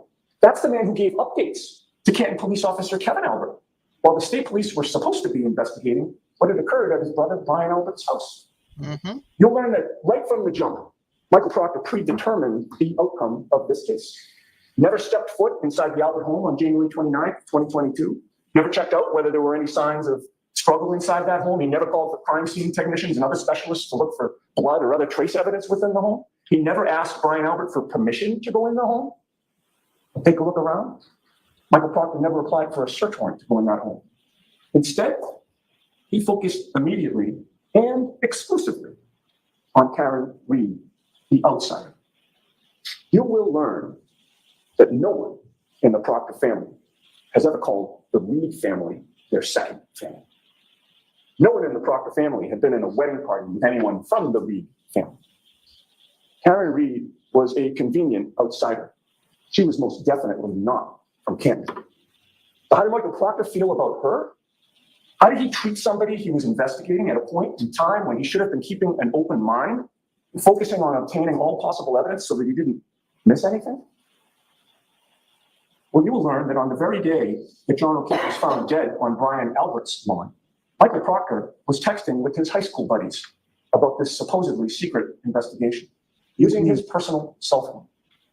He was revealing information about this investigation to his friends, assuming that nobody would ever find out what he was doing and what he was saying. And he was revealing his true thoughts about Karen Reed to his friends, not what he put in his sanitized police reports, his true feelings to his friends whom he trusted, and in text messages that he never thought would come into the hands of the defense in this case. Lead investigator Trooper Michael Proctor, right from the start, called Karen Reed names he would reserve only for your worst enemies. He told his friends that he hoped that she would kill herself. He told his friends that he had seized her cell phone. And you will learn that he knew he shouldn't have been accessing any content on her cell phone because he knew there would likely be attorney-client communications on between Karen and me at that time. He knew that he was supposed to wait for a search warrant or other permission from a judge in order to go through that phone. But you'll learn that he went through the phone anyway, without permission. And you'll know that he did because he told his high school buddies that he was searching her phone for nude photos of Karen Reed. And he was disappointed he hadn't found any yet. That is the professional and unbiased investigator who was chosen to lead the investigation into the death of John O'Keefe. So that whole thing he just talks about with Proctor, we have not heard anything to support that yet. But so far, everything else that he's saying, you're going to question this, and you're going to ask this, and you're going to think this. Those are all things that I absolutely do. And he's like, and then you're going to hear this about Brian Albert. You're going to hear this about Kevin Albert. We've heard those things now. So unlike Lolly, who says we're going to hear these things and they all end up being opposite, everything he's saying we're going to hear is exactly what we're hearing. Everything he says we're going to question is exactly what at least the ones of us here are questioning. We'll learn that one of Michael Proctor's high school friends commented to him that with a dead body on the front lawn, the homeowner in this case met photos of Karen permission in order to go through that phone. But you'll learn that he went through the phone anyway, without permission. And you'll know that he did because he told his high school buddies that he was searching her phone for nude photos of Karen Reed. And he was disappointed he hadn't found any yet. That is the professional and unbiased. Shaking her head like, no, that's not true. Ooh. She's like, no, didn't happen. Investigator who was chosen to lead the investigation into the death of John O'Keefe. You'll learn that one of Michael Proctor's high school friends commented to him that with a dead body on the front lawn, the homeowner in this case is surely going to catch a lot of grief. And you know what Michael Proctor's response to that was? One word. Nope. And he explained why. Michael Proctor assured his buddies that the homeowner would not catch a lot of grief because, quote, the homeowner's a Boston cop too. End quote. That one sentence, ladies and gentlemen, in Michael Proctor's own words, will explain a lot to you about how this investigation was conducted. You will be able to evaluate whether Trooper Michael Proctor treated Brian Albert and his family differently because of who they are and their relationships between his family and theirs. You will evaluate whether this investigation was on the up and up. You will decide, as a result, how valuable or worthless the prosecution's DNA evidence is or is not, in light of who controlled that evidence. You will learn that Michael Proctor's fingerprints are figuratively all over this case. His fingerprints are all over the Commonwealth's evidence. You will learn that Michael Proctor showed up at Karen Reed's parents' house in Dighton to interview her during the afternoon of January 29th, only hours after John O'Keefe's body was found dead on Brian Albert's front lawn. You'll learn that Michael Proctor had her Lexus SUV towed from her parents' home. But you'll also learn that he wrote a search warrant in which he falsified the time that he took that SUV. He swore under oath that the vehicle wasn't towed until 5:30 p.m. That hasn't come in yet either. So essentially, he's really focusing. You hear him. He's talking about Michael Proctor. He's talked about Brian Albert. He slipped in a little bit of Kevin Albert. But I mean, he's really focusing on only letting them know the names of these particular people instead of just bombarding them with like 50 names in his opening statement. Nunya says, too many people think the conspiracy means they all know that Karen is innocent, but are covering up who really did the murder. And I agree with you there, because I do get a lot of comments about, like, you think 11 people are going to cover this up? And it's like, no. Or people who are like, why would, what would be the point of Julie Albert or Sarah Levinson lying for these people? Then they're not the family and they're not even that close. Da, da, da, da, da. For me, I don't think it has, I don't even think they have to know anything necessarily. Let's say the defense, and I'm not, okay, so let me preface this by saying I'm not sold on the defense theory. I think they very well could both be wrong. But let's say John O'Keefe goes in the front, we would say it goes in the front door. Not everybody is necessarily going to see him.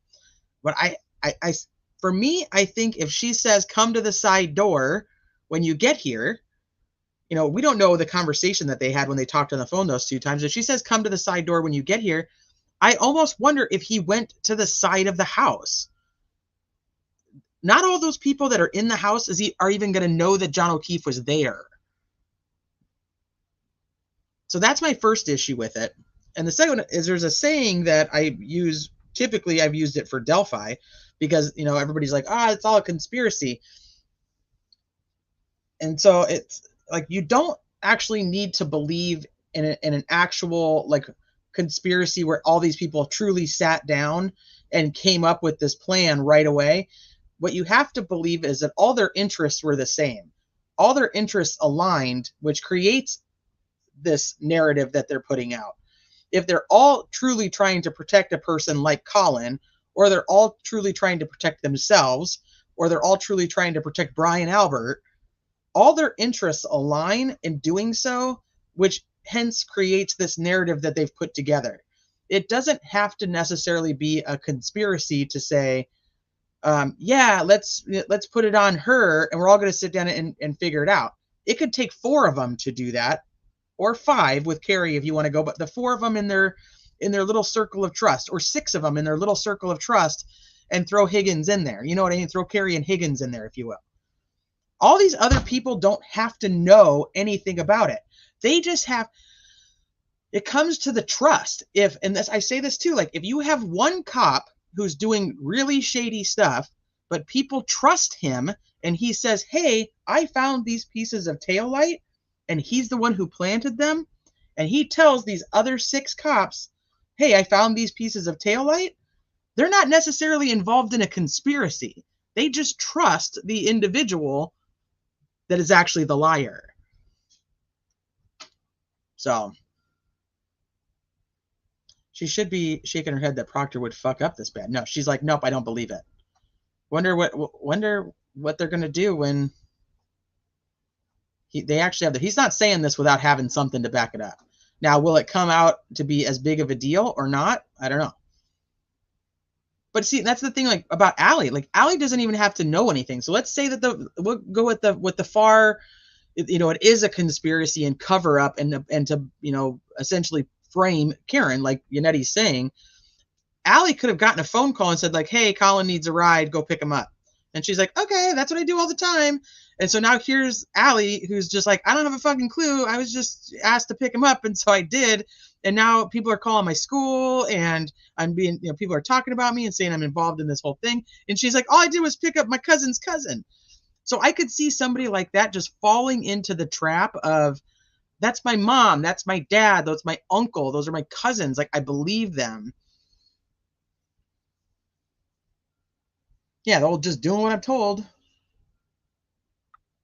Yeah, if they're what they need, if their interests align, it doesn't mean that they aren't. That just creates the necessity to create a narrative. That's where I'm at with it. But people think it's a conspiracy, like everybody has to be involved, and now you've got Julie Nagel lying, and Ryan Nagel's lying, and Sarah Levinson's lying, and all these people are lying. It doesn't necessarily mean that. Some of those people could just trust what they were told. And that's also what I feel about the kids, and why I think Yannetti was asking John's niece, like, how many times just in the last few weeks have you talked to Jen McCabe? Like, what's your communication with her like? That we obtained surveillance footage that he didn't know we would get. And that surveillance footage exposed that Michael Prosecution SUV. But you'll also learn that he wrote a search warrant in which he falsified the time that he took that SUV. He swore under oath that the vehicle wasn't towed until 5:30 p.m. But you'll learn that we obtained surveillance footage that he didn't know we would get. And that surveillance footage exposed that Michael Proctor's words in that sworn affidavit were a lie. Michael Proctor had that vehicle for about 90 minutes before he claimed to have taken it. And folks, you will learn that the timing is important, very important. Because when John O'Keefe was first found on Brian Albert's front lawn, the police thoroughly searched that yard for potential evidence. And it wasn't just one officer, or two, or three. There were at least 4 officers that searched that front lawn.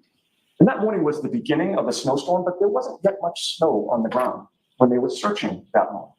It was light out by the time they did the search, and it was getting lighter. And during that thorough search of Brian Albert's front lawn, the number of pieces of taillight that were found by a minimum of 4 officers looking for evidence was 0. It was only later in the day, when the snow was really starting to accumulate, that the police miraculously started to find pieces of taillight on the property. The police only started to find pieces of taillight after Michael Proctor had seized Cameron Reed's car.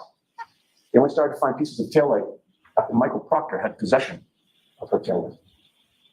You'll learn that Trooper Michael Proctor then kept going back to the Albert residence after that day, and he claims to have kept finding pieces of taillight on multiple occasions on multiple different days.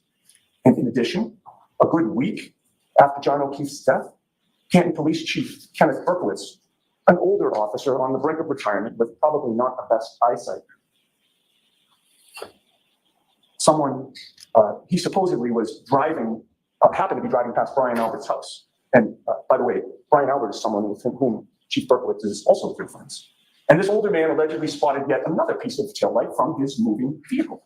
This was yet another piece of taillight that was somehow missed by the trained specialists who had previously and thoroughly searched the property. Another piece of taillight that Proctor supposedly missed in the many times he went back to the property. Michael Proctor claims that he kept finding pieces of taillight right up until February 18th of 2022, which was nearly 3 weeks after John O'Keefe was found dead on Brian Albert's lawn.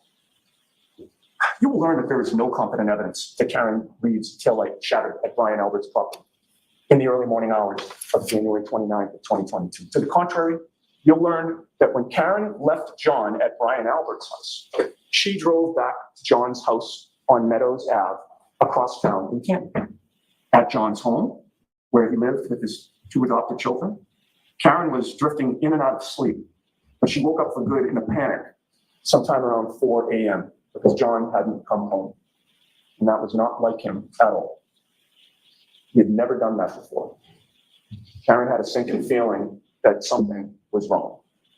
Something was seriously wrong. So she got back into her Lexus. She backed up out of the garage to leave the driveway. And when she did, the right rear taillight of her Lexus struck John's parked vehicle in the driveway, and her taillight cracked. That was the same taillight that the prosecution now claims was broken outside the Albert residence hours earlier at 12:30 a.m. But we have video evidence that the taillight was actually broken at 5 a.m., many hours after the prosecution needs that taillight to have been broken. There is, of course, no video of the taillight being broken at Brian Albert's house. You will eventually conclude that that's because the taillight was not broken there. Importantly, you will learn that there was an eyewitness who arrived at 34 Fairview after Karen got there with John O'Keefe in the early morning hours of January 29th. And that eyewitness, Brian Nagel, who's the brother of Julie Nagel, who was at the after-hours party that night. Throwing out a lot of names He had a now. clear view of Karen's SUV. Brian Nagel confirms that there was no damage to her taillight at that time. Karen was sitting in the driver's seat with her hands at 10 and 2. And Ryan Nagel confirms that while Karen was inside the car, John O'Keefe was not. John O'Keefe was also not outside the car at that time. We'll ultimately conclude there's only one other place he could have been. Now, going back to that 5 a.m. video from John's driveway, you will see Karen back up her Lexus and strike John's car at about 5 a.m. when she was leaving John's house to go out to look for him. And you will know that she struck his car at 5 a.m. because you will watch that video closely. You will witness that the wheels and the hubcaps on John's car are jostled and moved by Karen's SUV. And you will conclude that that video depicts exactly when Karen's taillight was cracked, long after she dropped off John that night at 34 Fairview. And you will learn that part of the reason that Karen's Lexus hit John's car was that Karen was panicked at that time. Where is John? Why didn't he come home? What happened to him? And you will learn that she was racking her brain for what possibly could have happened.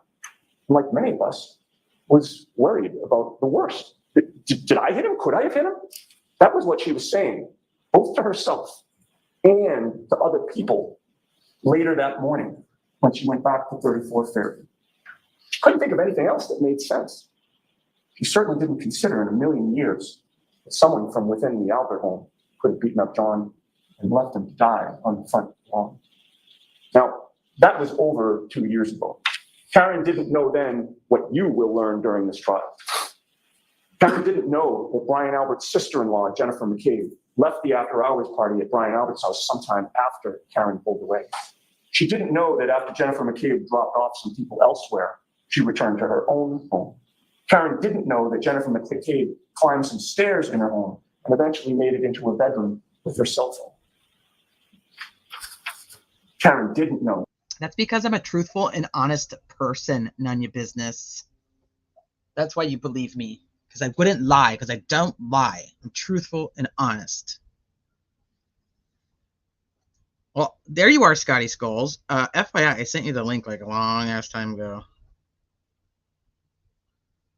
But now I don't know how much longer I'm going to stay on because it took us, oh my God, it took us forever. We've already been on 3 hours. It took us forever to get through Lolly because I was so bored.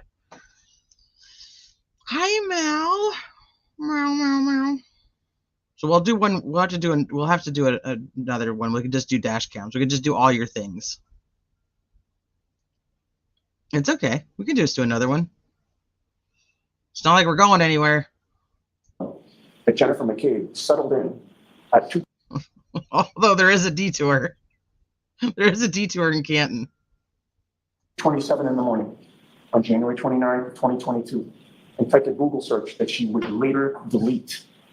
2:27 in the morning was over 3 hours before John O'Keefe's body was found on Brian Albert's lawn. 2:27 was over 3 hours before anyone knew or suspected that John O'Keefe was missing or hurt or in trouble.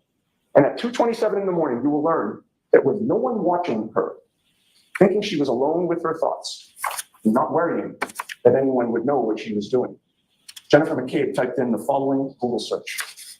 She was alone in the dark. Died in the cold. Now, she misspelled the first word, so the actual search was long to die in the cold, but you'll get the point. You will ask yourself, why would somebody Google how long does it take for someone to die in the cold, unless that person knew someone who either was in that situation or would be in that situation? You will question during this trial, who was it who actually did die in the cold at some point that night? Yeah. Sometime after Jen McCabe was asking Google for an answer to her question. And you'll learn that the answer to that question was John O'Keefe. The medical examiner in this case will testify that one of the causes of John O'Keefe's death was hypothermia. John O'Keefe died in part because he was left to die in the cold. Now, the Commonwealth will try to dispute the timing of that Google search. They'll try to claim that there were only 2 Google searches at 6:23 and 6:24 a.m. after John's body was found. But one problem for the Commonwealth will be that we have retained Richard Green, one of the leading computer forensic experts in the country. Rick Green has forensically analyzed Jennifer McCabe's phone, both manually and using every appropriate type of computer software to solve this issue. Rick Green will confirm for you that Jennifer McCabe did indeed make that search at 2:27 a.m. And another problem for the Commonwealth is that you will hear and see other evidence that will confirm that Jennifer McCabe is lying when she denies making that Google search at 2:27 a.m. You will conclude that before she went to bed, if she went to bed that night, Jennifer McCabe wanted to know just how long it would take for someone to die in the cold. And a big question in this trial for you will be, when was John O'Keefe left to die in the cold? I expect the Commonwealth will try to persuade you that he was left there sometime around 12:30 a.m. because they're going to try to prove to you that Karen Reed hit him and that his body stayed there the entire night until first responders arrived at 6 a.m. and his body was taken to the hospital. But you will learn that there are big problems with the Commonwealth's theory of this case. You will learn that there were 6 people at that after-hours party at Brian Albert's house, all of whom left by the front door and would have been confronted by John O'Keefe's lifeless body on that lawn if he was actually there at that time. Those 6 people walked out the front door to 34 Fairview, walked to their cars, either in the driveway or parked in front of the house. Brian Albert's sister-in-law, Jennifer McCabe, was there. Her husband, Matthew McCabe, was there. ATF federal agent Brian Higgins was there, who was also Brian Albert's friend. Sarah Levinson, a friend of Brian Albert Jr., was there. Julie Nagel, another friend of Brian Albert Jr., was there. And Caitlin Albert, Brian Albert's daughter, was also there. All of them leaving the residence.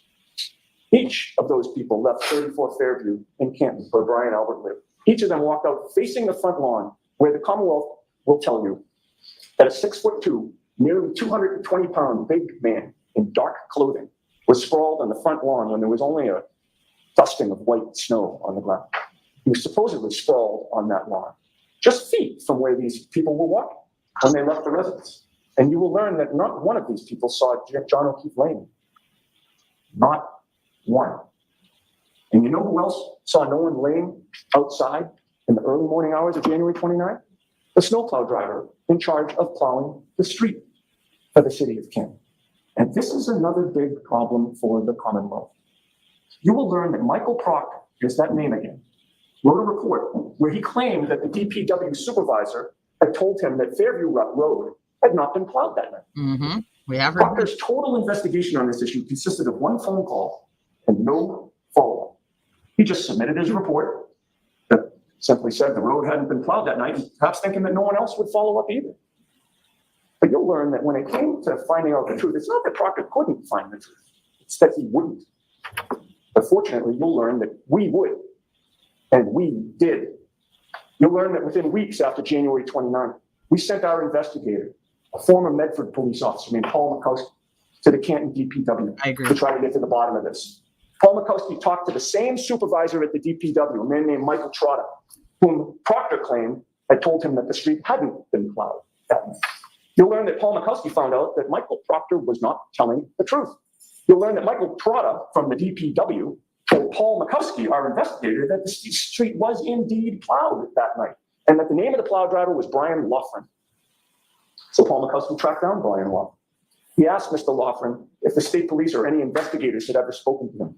And the answer came back, no.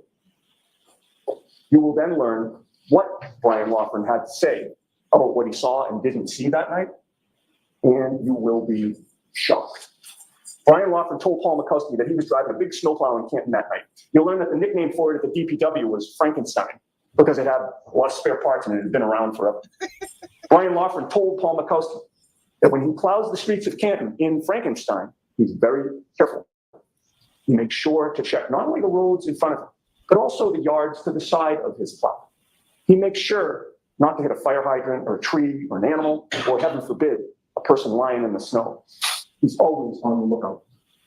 You'll learn that Brian Loughran passed by 34 Fairview in his plow, traveling right by Brian Albert's front lawn at 2:30 in the morning.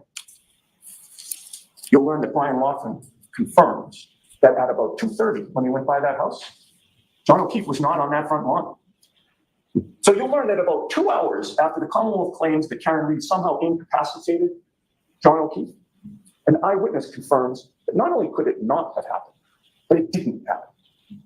But you'll learn that Brian Loughran also provides some other troubling testimony for the Commonwealth. You'll learn that after making that pass at 2:30 in the morning and seeing no body, he showed up again at the entrance to Fairview Road, intending to make another pass down it with his plow. This time, however, at about 3:30 in the morning, he looked down the street and he saw that parked right next to Brian Albert's front lawn, right in the very area where John O'Keefe's body was later found at 6 a.m., Brian Loughran saw a Ford Edge parked on the side of the road. You will learn that the police have done zero investigation to discover whose Ford Edge that was. You'll learn that members of the Albert family drove Ford Edges. You'll learn that the police to this day claim not to know who was parked. Patty, we've had this conversation a couple times, and I just go back to what I was always taught, and I was always taught that you're not dead until you're warm and dead. Like, they can't declare you deceased if your body temperature is that low, because people who've had hypothermia, have come back when their body temperature is low. I don't think they'd even tested what his temperature was at the scene. Maybe they did. I have no idea. I don't remember that testimony if they did. I think they only did it when he got to the hospital. But I was always under that impression until I watched Melanie Little, who had Joseph Scott Morgan on, who said that that's not true. But I have never ever heard anything but that. So I think they thought they could save him. Plus, the other thing was that Carrie and Karen, well, somewhat Karen, but Carrie was doing CPR, and they did say that when he got to the hospital, there was bilateral breath sounds. But the ER doc said he was concerned about the brain damage. So I think they were trying to warm him up. They were giving him the like the hot IVs, the warmed up IVs, and warming him up with like warm blankets and stuff like that. And his body temperature wasn't increasing. And that's when they decided he wasn't coming back. So that's my theory on it. I think that they were working on him. I also think that could have something to do with the bruising on the back of the hands, that they were trying to get an IV in for these warm fluids and struggling because they couldn't find anything because he was so damn cold. That's where I'm at with it, is that they thought they could possibly save him.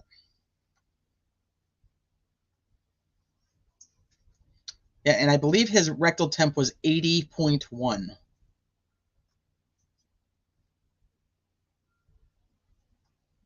Bridgie, are you going to get yourself in trouble? Ooh, we like trouble. Right, did the band play Wagon Wheel? Those are the questions we need answers to. Higgins' Jeep or the Plow guy is plausible third explanation. Well, the fact that everybody kept saying that Higgins left at 1:30, and then Higgins testifies to the fact that he thinks he left at like 12:30, quarter to 1, that he didn't stay there very long, or what? I don't remember if that's the exact time. It was somewhere around a quarter to 1. He says he left. That's like 45 minutes sooner. And that's way closer to the time that John could have potentially been outside.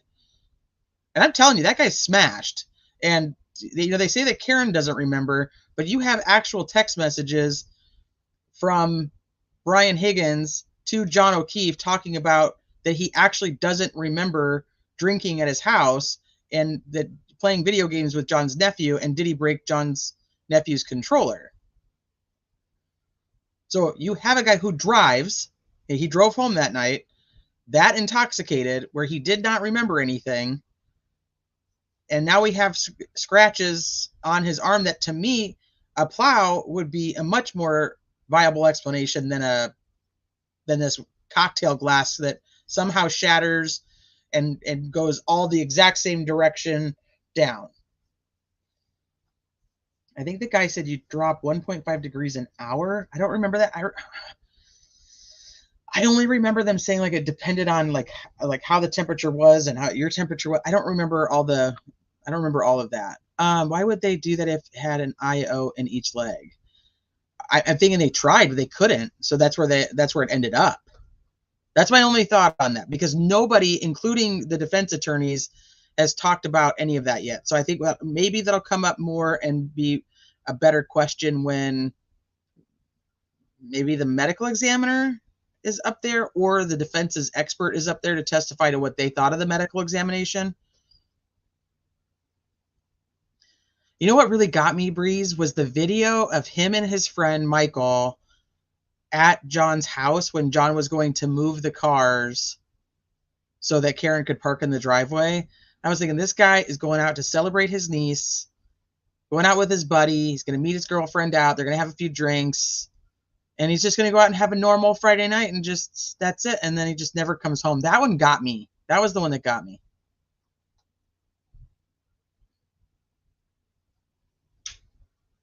Higgins also said that he got home around 1:30, but there was a punch at the police station at like 1:27. Yeah, they don't actually specify that when he's on the stand.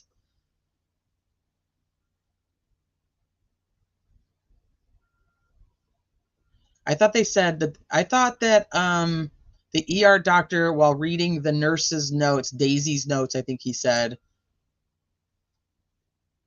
that she had written rectal temp 80.1. I thought that was that, but Daisy's the registered nurse, I think, or the nurse practitioner. His friend's testimony, Michael's testimony, was heartbreaking. I felt for him. I actually felt for Carrie Roberts. I could tell that she did not like Karen at all, but that she actually cared a lot about John. And I felt for, what's her name? Laura, the one that's godson, that's John's godson. Those were the ones that I was like, okay, those are the people who, and obviously John's brother. I shouldn't say those are the only ones, but John's brother. Those are the ones I was like, those are the people who cared. This Jen McCabe throwing out her bullshit of, that's my friend, and I love him. I'm my friend, I love him. I'm like, bullshit. Yeah, drunk guy going back to work at 1:30 to move his cars.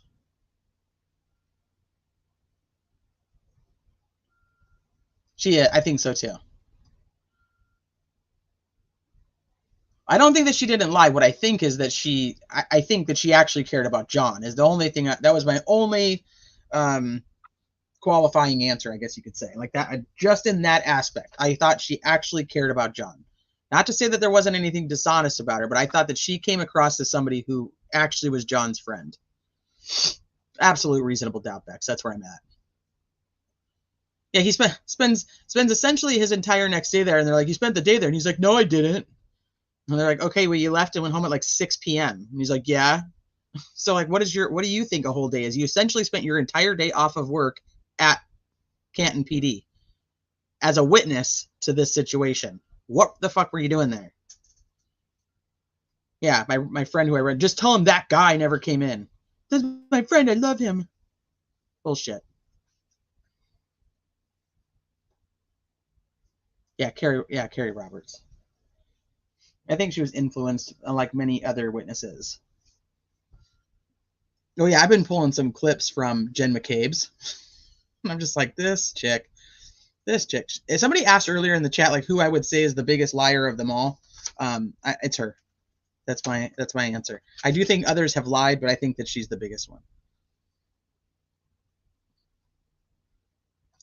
Once the expert witness come talk about the actual damage to John and Karen, I think we'll have clarity. I agree. And those are the people that the reconstruction people, the medical examiner, and the data people, like for the phones. Those are the people I think are going to make it or break it for me.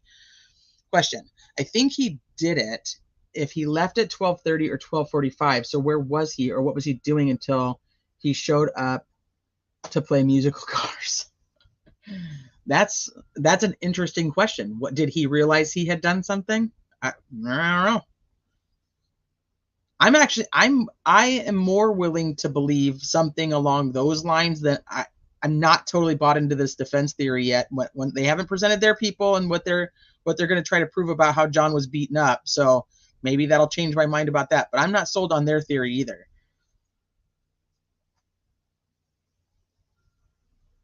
The biggest liar is Lolly. Oh, all right. Well, Morrissey, I think, would be even more so then if we're going that route. Absolutely. In the end, does it matter what anyone says if it's proven Jen did the 227 Google search? Honestly, I think that it's going to come down to the experts, and it's going to be down to which one they believe.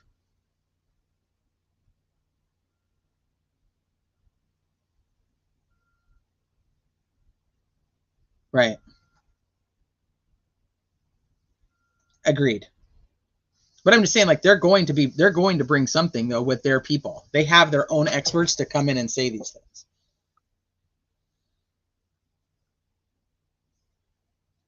To play parking lot. When you came to Canton PD to play parking lot. All right, let's go back. Right next to the area where John O'Keefe's body was later found. You'll learn that while investigators on this case, including Mike Proctor, completely ignored the snowplow driver who went right by the Albert residence, the defense not only tracked him down and interviewed him, but the plow driver actually took our investigator on a ride back past the residence to explain the precise route that he had taken on January 29th. You'll learn that some other curious things were going on in the early morning hours of January 29th. Curious things that the police in this case utterly failed to investigate. For example, after people left the after-hours party at Brian Albert's house on January 29, Brian Albert claimed that he had no contact with anyone but his wife until he was woken up in the morning. But you will learn that he was ultimately confronted by the fact that his phone records revealed that he had actually placed a phone call to ATF agent Brian Higgins, his friend, the same friend who had been at his house earlier that night.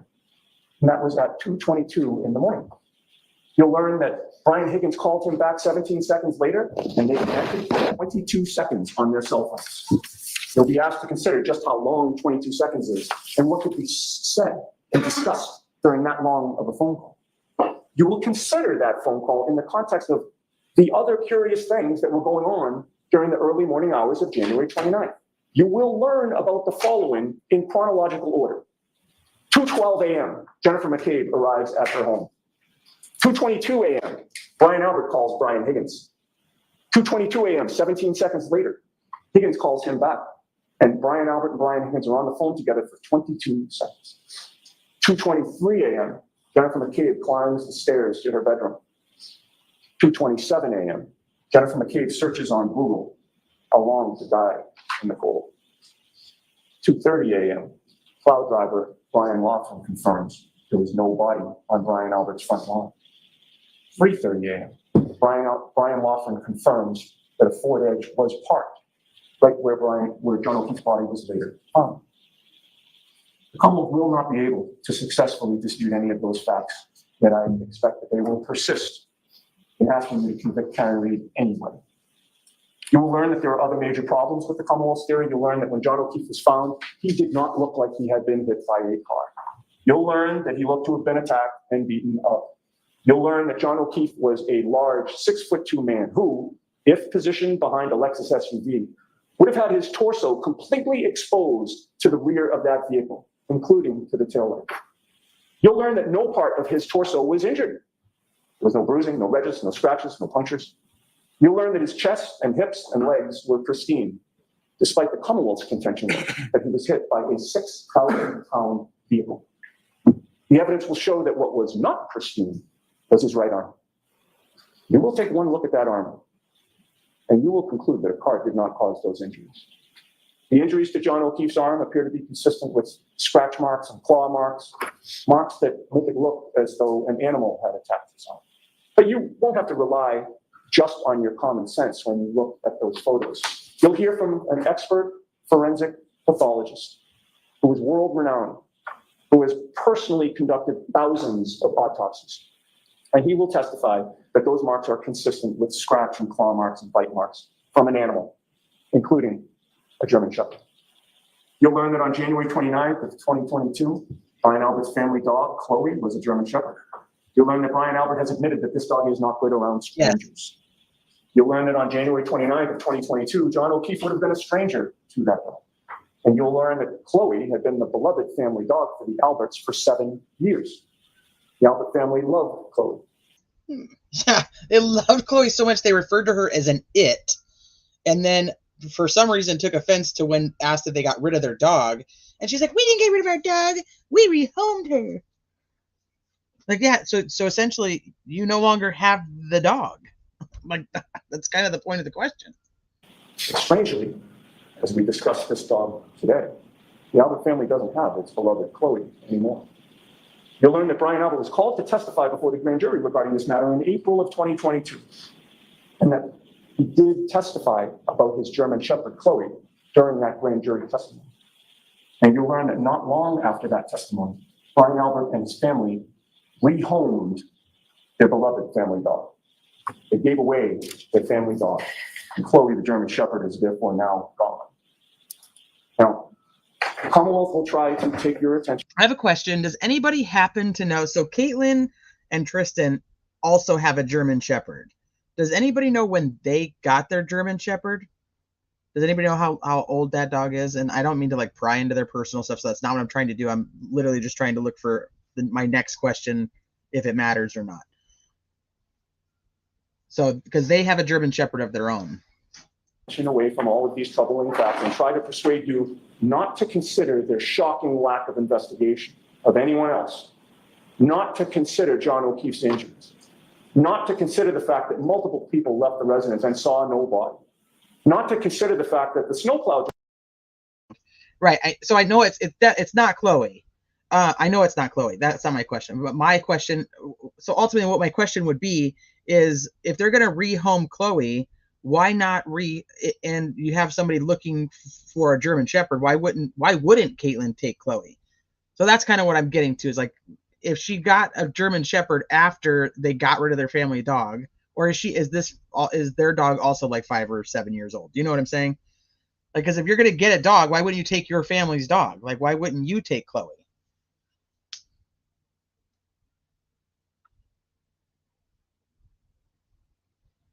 But according to them, Chloe's only a biter to other dogs. That's why I get it. Like, if they had the dog, they couldn't take Chloe in because Chloe and their dog would fight. That's my whole point of that question, was to get to that. I see that they wouldn't take Chloe if they already had a German Shepherd, but if they didn't, why wouldn't they take her?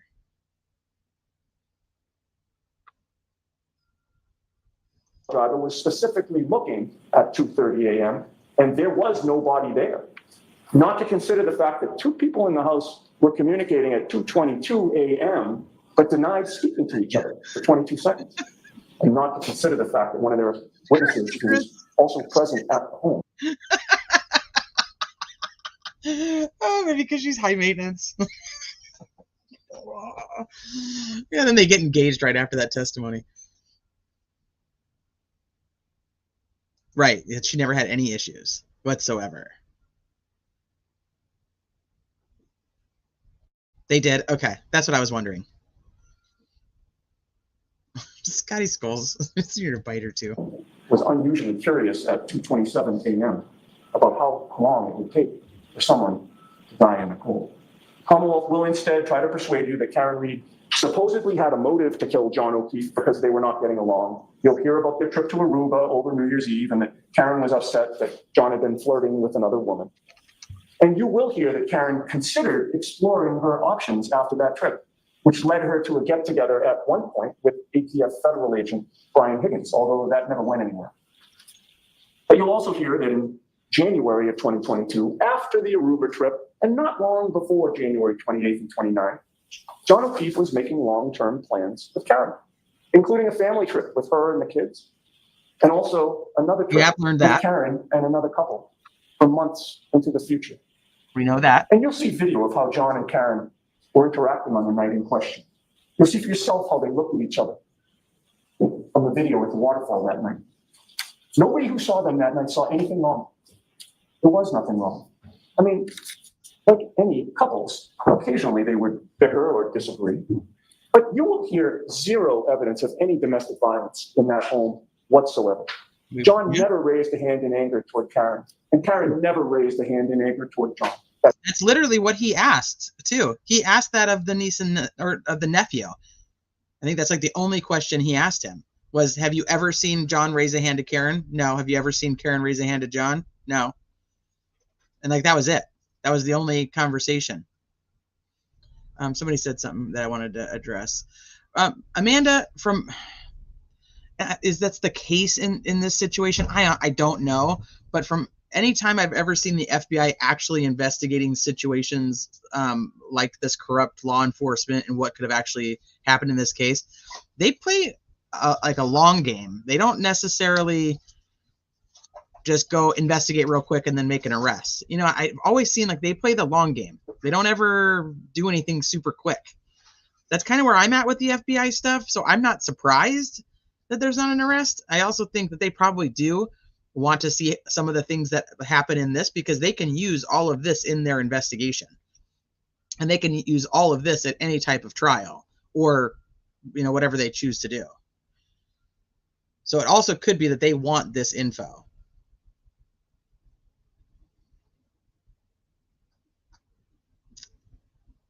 That simply wasn't who they are. You will conclude the notion that Karen Reed chose the start of a snowstorm to suddenly become violent out of the blue for the first time and intentionally kill her boyfriend by hitting him with her car and leaving him there with a house full of people inside is patently ridiculous. You will also learn that what's not ridiculous is that someone, not Karen Reed, ambushed John O'Keefe. Somebody probably didn't mean to kill him, but somebody went too far. You'll learn that Trooper Proctor failed to investigate motives that other people had to harm John O'Keefe. You'll learn that Proctor failed to investigate anything or anyone who was in the Albert residence that night. You'll learn that he failed to investigate the antagonistic relationship between members of the Albert family and John O'Keefe. You'll learn that apparently nobody investigates the Albert family of Canton. Remember, on day one, Trooper Proctor was asked whether the homeowner, Brian Albert, would catch a lot of grief. And Trooper Proctor himself said it. Nope. Homeowners of Boston Cop too. So folks, the trial is now about to start, and the witnesses are about to start testifying. On behalf of Karen Reed, I ask that you do two things during this trial. First, I ask that you pay attention to all of the evidence. The way trials work, the prosecution gets to present its case first. They conduct their direct examinations first. So we respectfully ask that you wait for us. We will get to cross-examine their witnesses, and you will find that cross-examination is the key that unlocks the truth. Wait for us. You'll be glad that you did. Second, I ask that you keep your eye on the ball. You have one job and one job only to do during this trial, and that job, quite frankly, is not to solve this case. Your only job during this trial is to determine whether the Commonwealth, the prosecution, has proven to you each and every element of the crimes they have charged, beyond a reasonable doubt, to a moral certainty. The prosecution will fail to prove this case to a moral certainty. They will fail to prove this case beyond a reasonable doubt. You will reasonably doubt their case because their theory of the case does not make sense. You will reasonably doubt their case because Karen Reed was framed, and the evidence shows that, despite the fact that the police never ever investigated that angle of this case at all. Because the prosecution will not prove their case beyond a reasonable doubt to a moral certainty, we will stand before you again at the end of this trial and ask that you find Karen Reed not guilty. All right. Thank you very much, Mr. There you go. So after re-listening to both of the Commonwealth's and the defense's opening statements, and the fact that we're 5 weeks in, even though it's not full weeks, but it is still technically 5 weeks into this trial of the Commonwealth's case, I just am, as of right now, I absolutely am a pro-defense person. And no matter what, at the bottom line is I actually like both of those lawyers a lot. I think they're great attorneys. But that isn't going to sway whether I think she actually did it or not. But right now, I can't imagine, like, could you imagine Judge Gohl? Could you imagine Judge Gohl letting Lolly have 5 weeks of 6 weeks over 40 witnesses? And this is where we're at. I think like Gohl would be like having smoke come out of her ears. She wouldn't even know what to do. She's like, I have 27 years of experience, and I know that there is no way that it would take this long to try a case like this. I've done it with like a quadruple murder, and it took me 4 days.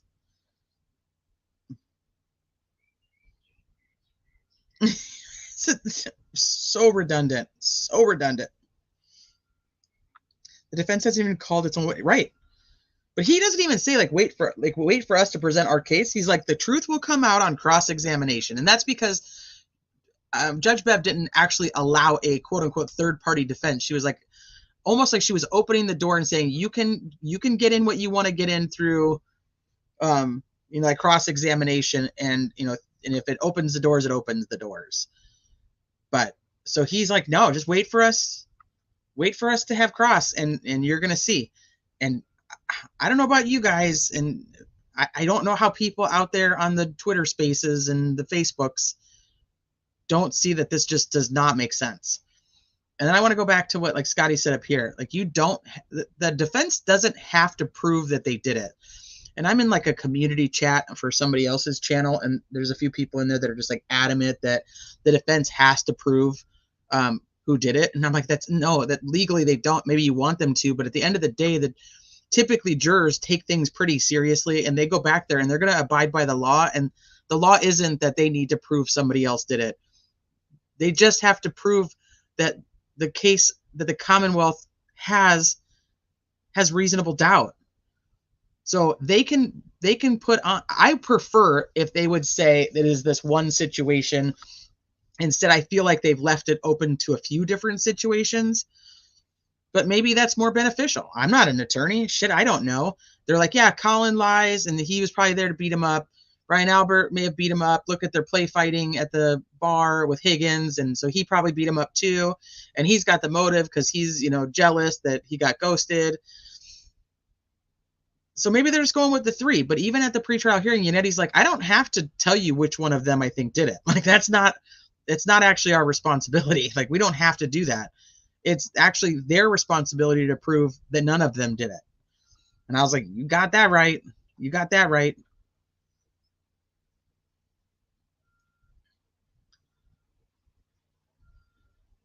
Thank you, Troy. Thank you for hanging out with us. We're 5 weeks in. If Lolly ended right now, a directed verdict would almost have to be granted. I think so too. So let's see. So we have who do you think's coming up next? Who do you think we're going to see Monday? Has anybody put out any info on who they are? On who's coming next? Sometimes we get the little sneak peeks, That's a great point. Maybe nobody did it. Maybe nobody did it. But I also think that it's possible that he thought that if Jen McCabe said, when you get here, just come to the side door. In my mind, I think a side door is on the side of a house. And I get that they refer to the door off to the side of the front door as the side door, but it's still in the front of the house. Like, I would say, come to the door to the right of the front door or whatever. But if I think side door into a house I've never been to, I'm almost thinking I would go to the side of the house.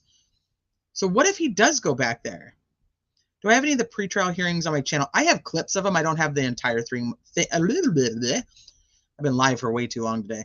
I don't have any of the entire pretrial hearings. You think they threw softballs this week?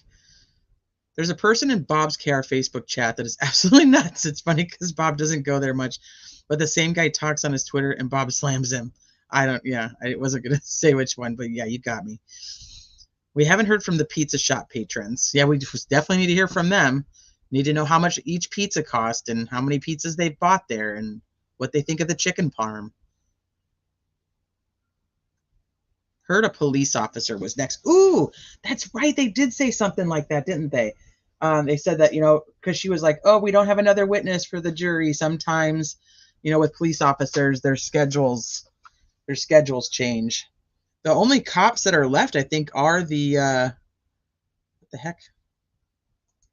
The Massachusetts State Police.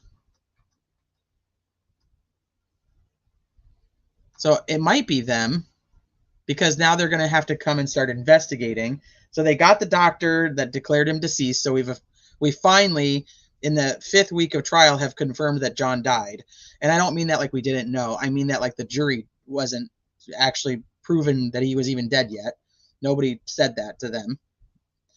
Let me blow this up.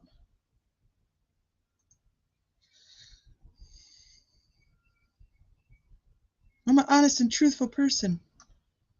Who was really on a diet? Matt McCabe, because he was doing the Crystal Light. What Lolly needs is a brand new type of witness from someone who can't remember much of anything and used to play hockey and go bobsledding when they were young. The Commonwealth would like to call the band. I'd like to call the band to the stand. Do you remember seeing this group of people at Waterfall at the high top tables? Evidence is with the defense thus far, and the tech data points to McCabe knowing what happened. I'm with you.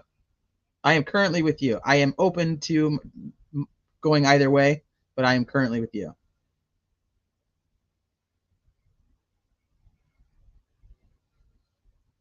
You totally blocked out a lot of Carrie coming off the butt dials in the Google search. Ah. Who was the tall, dark guy who entered the home? Great question.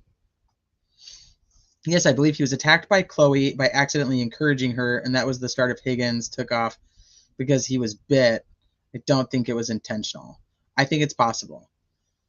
I think that's possible. Like, what if Chloe was in the backyard and he goes around to the side of the house thinking he's going to the side door, and now there's Chloe, and then she like knocks him over, and he hits his head on something back there, and they're like, shit, we're going to be screwed. Let's bring him out front, and we'll make it look like he got hit by Plow.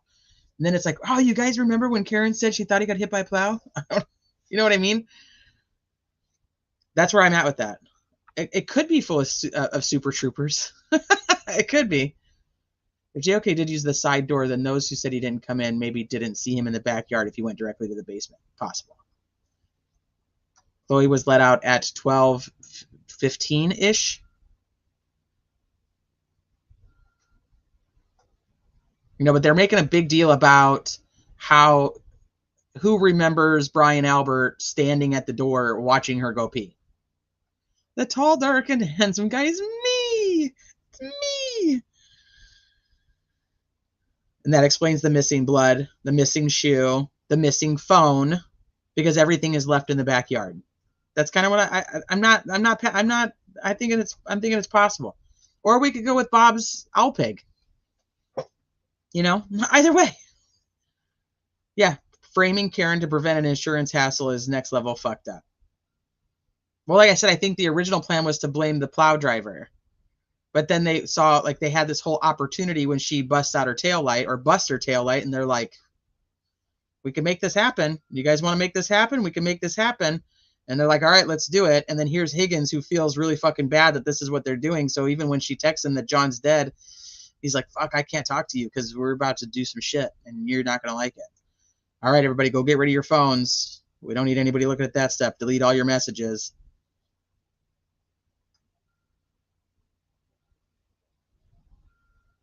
I really think a fight resulted in a push down the stairs. We'll have to see what the medical examiner says about broken bones. The hat? The hat was found, right? The only thing that's still missing is this belt, from my understanding. I think everything else has been found, right? All right, so let's look at the witness list.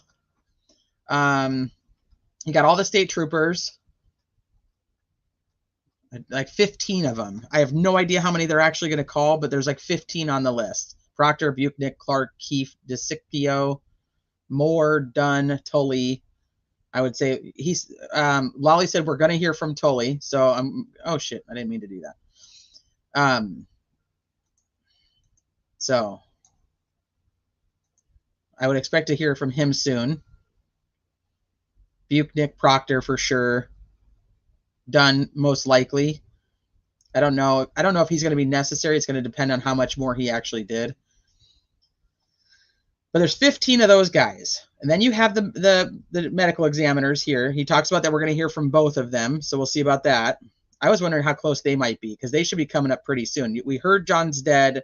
They should be going next to the medical examiners. This guy, they're not going to call because they already called all those people. So they're not calling him.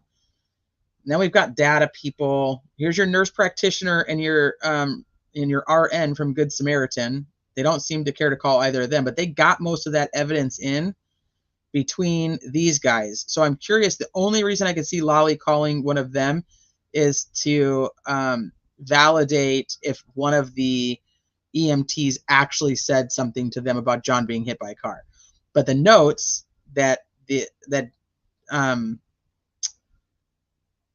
Dr. Justin Rice said didn't have that. So I don't think that they're even going to be valid for that. So I don't even know if they're going to call them. So you got another tech guy, the journalist. I don't know if they're going to call her. They might. That might be one of the last people they call to character assassinate her with whatever they think that they can with the. So if you guys aren't familiar, Gretchen Voss did an interview with Karen Reed, and the Commonwealth requested to have all the unedited, unaired, and all of Gretchen Voss's notes. Okay, so now we've got the Massachusetts State Crime Lab. You're going to have those guys having to come in too because they're going to be chain of custodies. Some of those guys might be super quick. Got the Plow driver, the neighbor, his other friend. They're not going to bring her in. I couldn't figure out who she actually was, so I was kind of confused on her. And that's it. So you got Massachusetts State Police. You've got the Massachusetts State Police Crime Lab. You've got the medical examiner, and then the tech people, and possibly the person who did her interview. I'm not sure about Gretchen because she has been in the courtroom. Okay.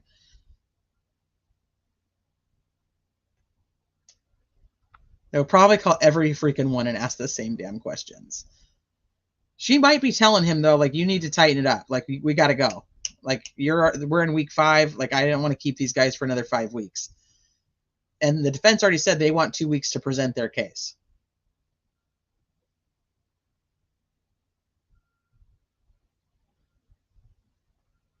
Hold on. Is that the hat? Is that a typo? Bridgie, is that a typo of the hat? I'm going to miss some of Monday morning and I'll be playing catch up later. Well, that's me every time because this is an East Coast trial and I'm on the West Coast. So I agree with the Chloe theory, except side gate was left open, which was stated in by Brian's wife. John tried to put dog back in yard and got attacked. Ooh, maybe. How many licks does it take to get to the center of a lolly's end? So who, if anyone, is he going to call?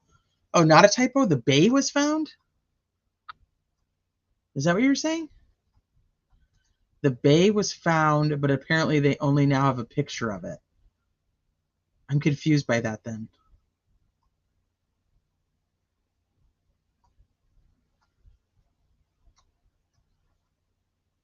If it was an accident and then they move him and let him die, isn't that a murder of some sort anyway? Yes. Correct. Especially by a bunch of first responders. We're going to sell that shoe on eBay to fund their commissary tab. The shoe was found. The shoe was found. I'm pretty sure the hat is found. I just can't recall if the hat was found. I don't know. I've been live for like too many hours today. My brain doesn't even work anymore. I shouldn't even be talking. Only have pics of hat. Okay. So it was hat. Okay, perfect. They lost the actual hat? Oh, shit. I miss a lot of days in my own life and I got to play catch up.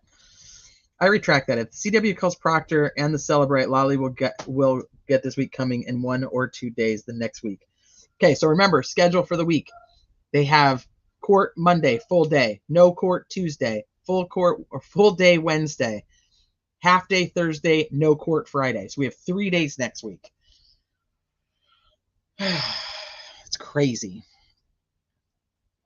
So out of, I think he has 70. No, he has 87. 87, that's what it is. 87 witnesses. Too many what if any's. Too many what if any's. All right. So I'm going to try to come back tomorrow and do, well, I don't know. We'll see if Scotty's available. Maybe we'll do the dash cam stuff tomorrow. I want to go back and listen to a couple of the Albert testimonies, knowing things that we know now, and just kind of see where it is. And I also have that Jen McCabe one that I just think is so damn spicy. I just want to rewatch it because I know I was so like jaw dropped. There's so many things I probably missed. That's why I'm going through and clipping things. But I will. For something, I'll be back tomorrow. I have no. Right now, I'm like, I don't even know. We have Daybell in the morning with the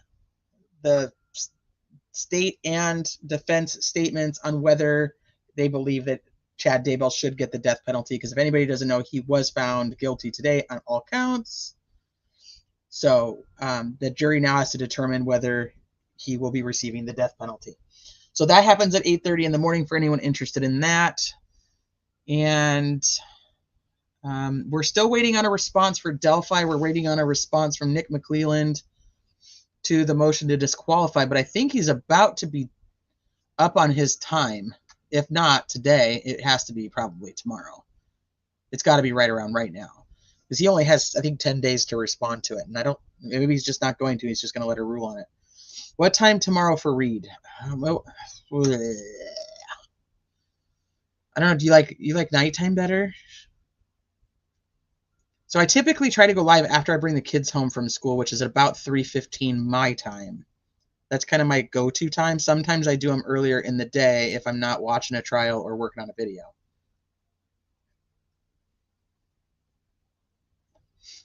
Oh, Susan, we talked about it in the last stream. You missed it. You were already gone. Oh, Bridgie, yes, there are people who think Brian Koberger is innocent. Absolutely, there are many Brian Koberger support channels and groups for sure. And the problem is going to be with that damn case. Watching the hearing today and the one from last week, you got freaking cops doing shady shit again. And that right there is my number one reason for going, hold up, how do I trust the rest of your stuff? I am still firmly on the fact that I do believe Brian Koberger is the right guy and that we're going to trial with the right person. So it's going to take a lot more than a lost report on Maury's laptop for me to change my mind. Yeah, I think there's going to be some issues. I think definitely there's going to be some issues. What, if any, time zone are you sort of in? I'm West Coast, so I'm Pacific time. All right, I'll email you. Right now, I'm so tired I can't even think. So I'm going to get some dinner for the kids. It's already late. I'm not cooking anything. So they're getting some fast food. And then I am going to put some PJs on and cuddle up and watch some TV. That's where I am at with the whole thing. So I will talk to you guys tomorrow. Go enjoy the rest of your Thursday, or if you're already that far ahead, enjoy your Friday. And I'll see you guys later. Do you dare to follow me down? Head into the unknown.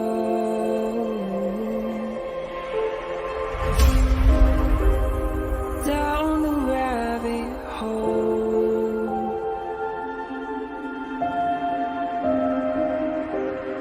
Where it stops, no one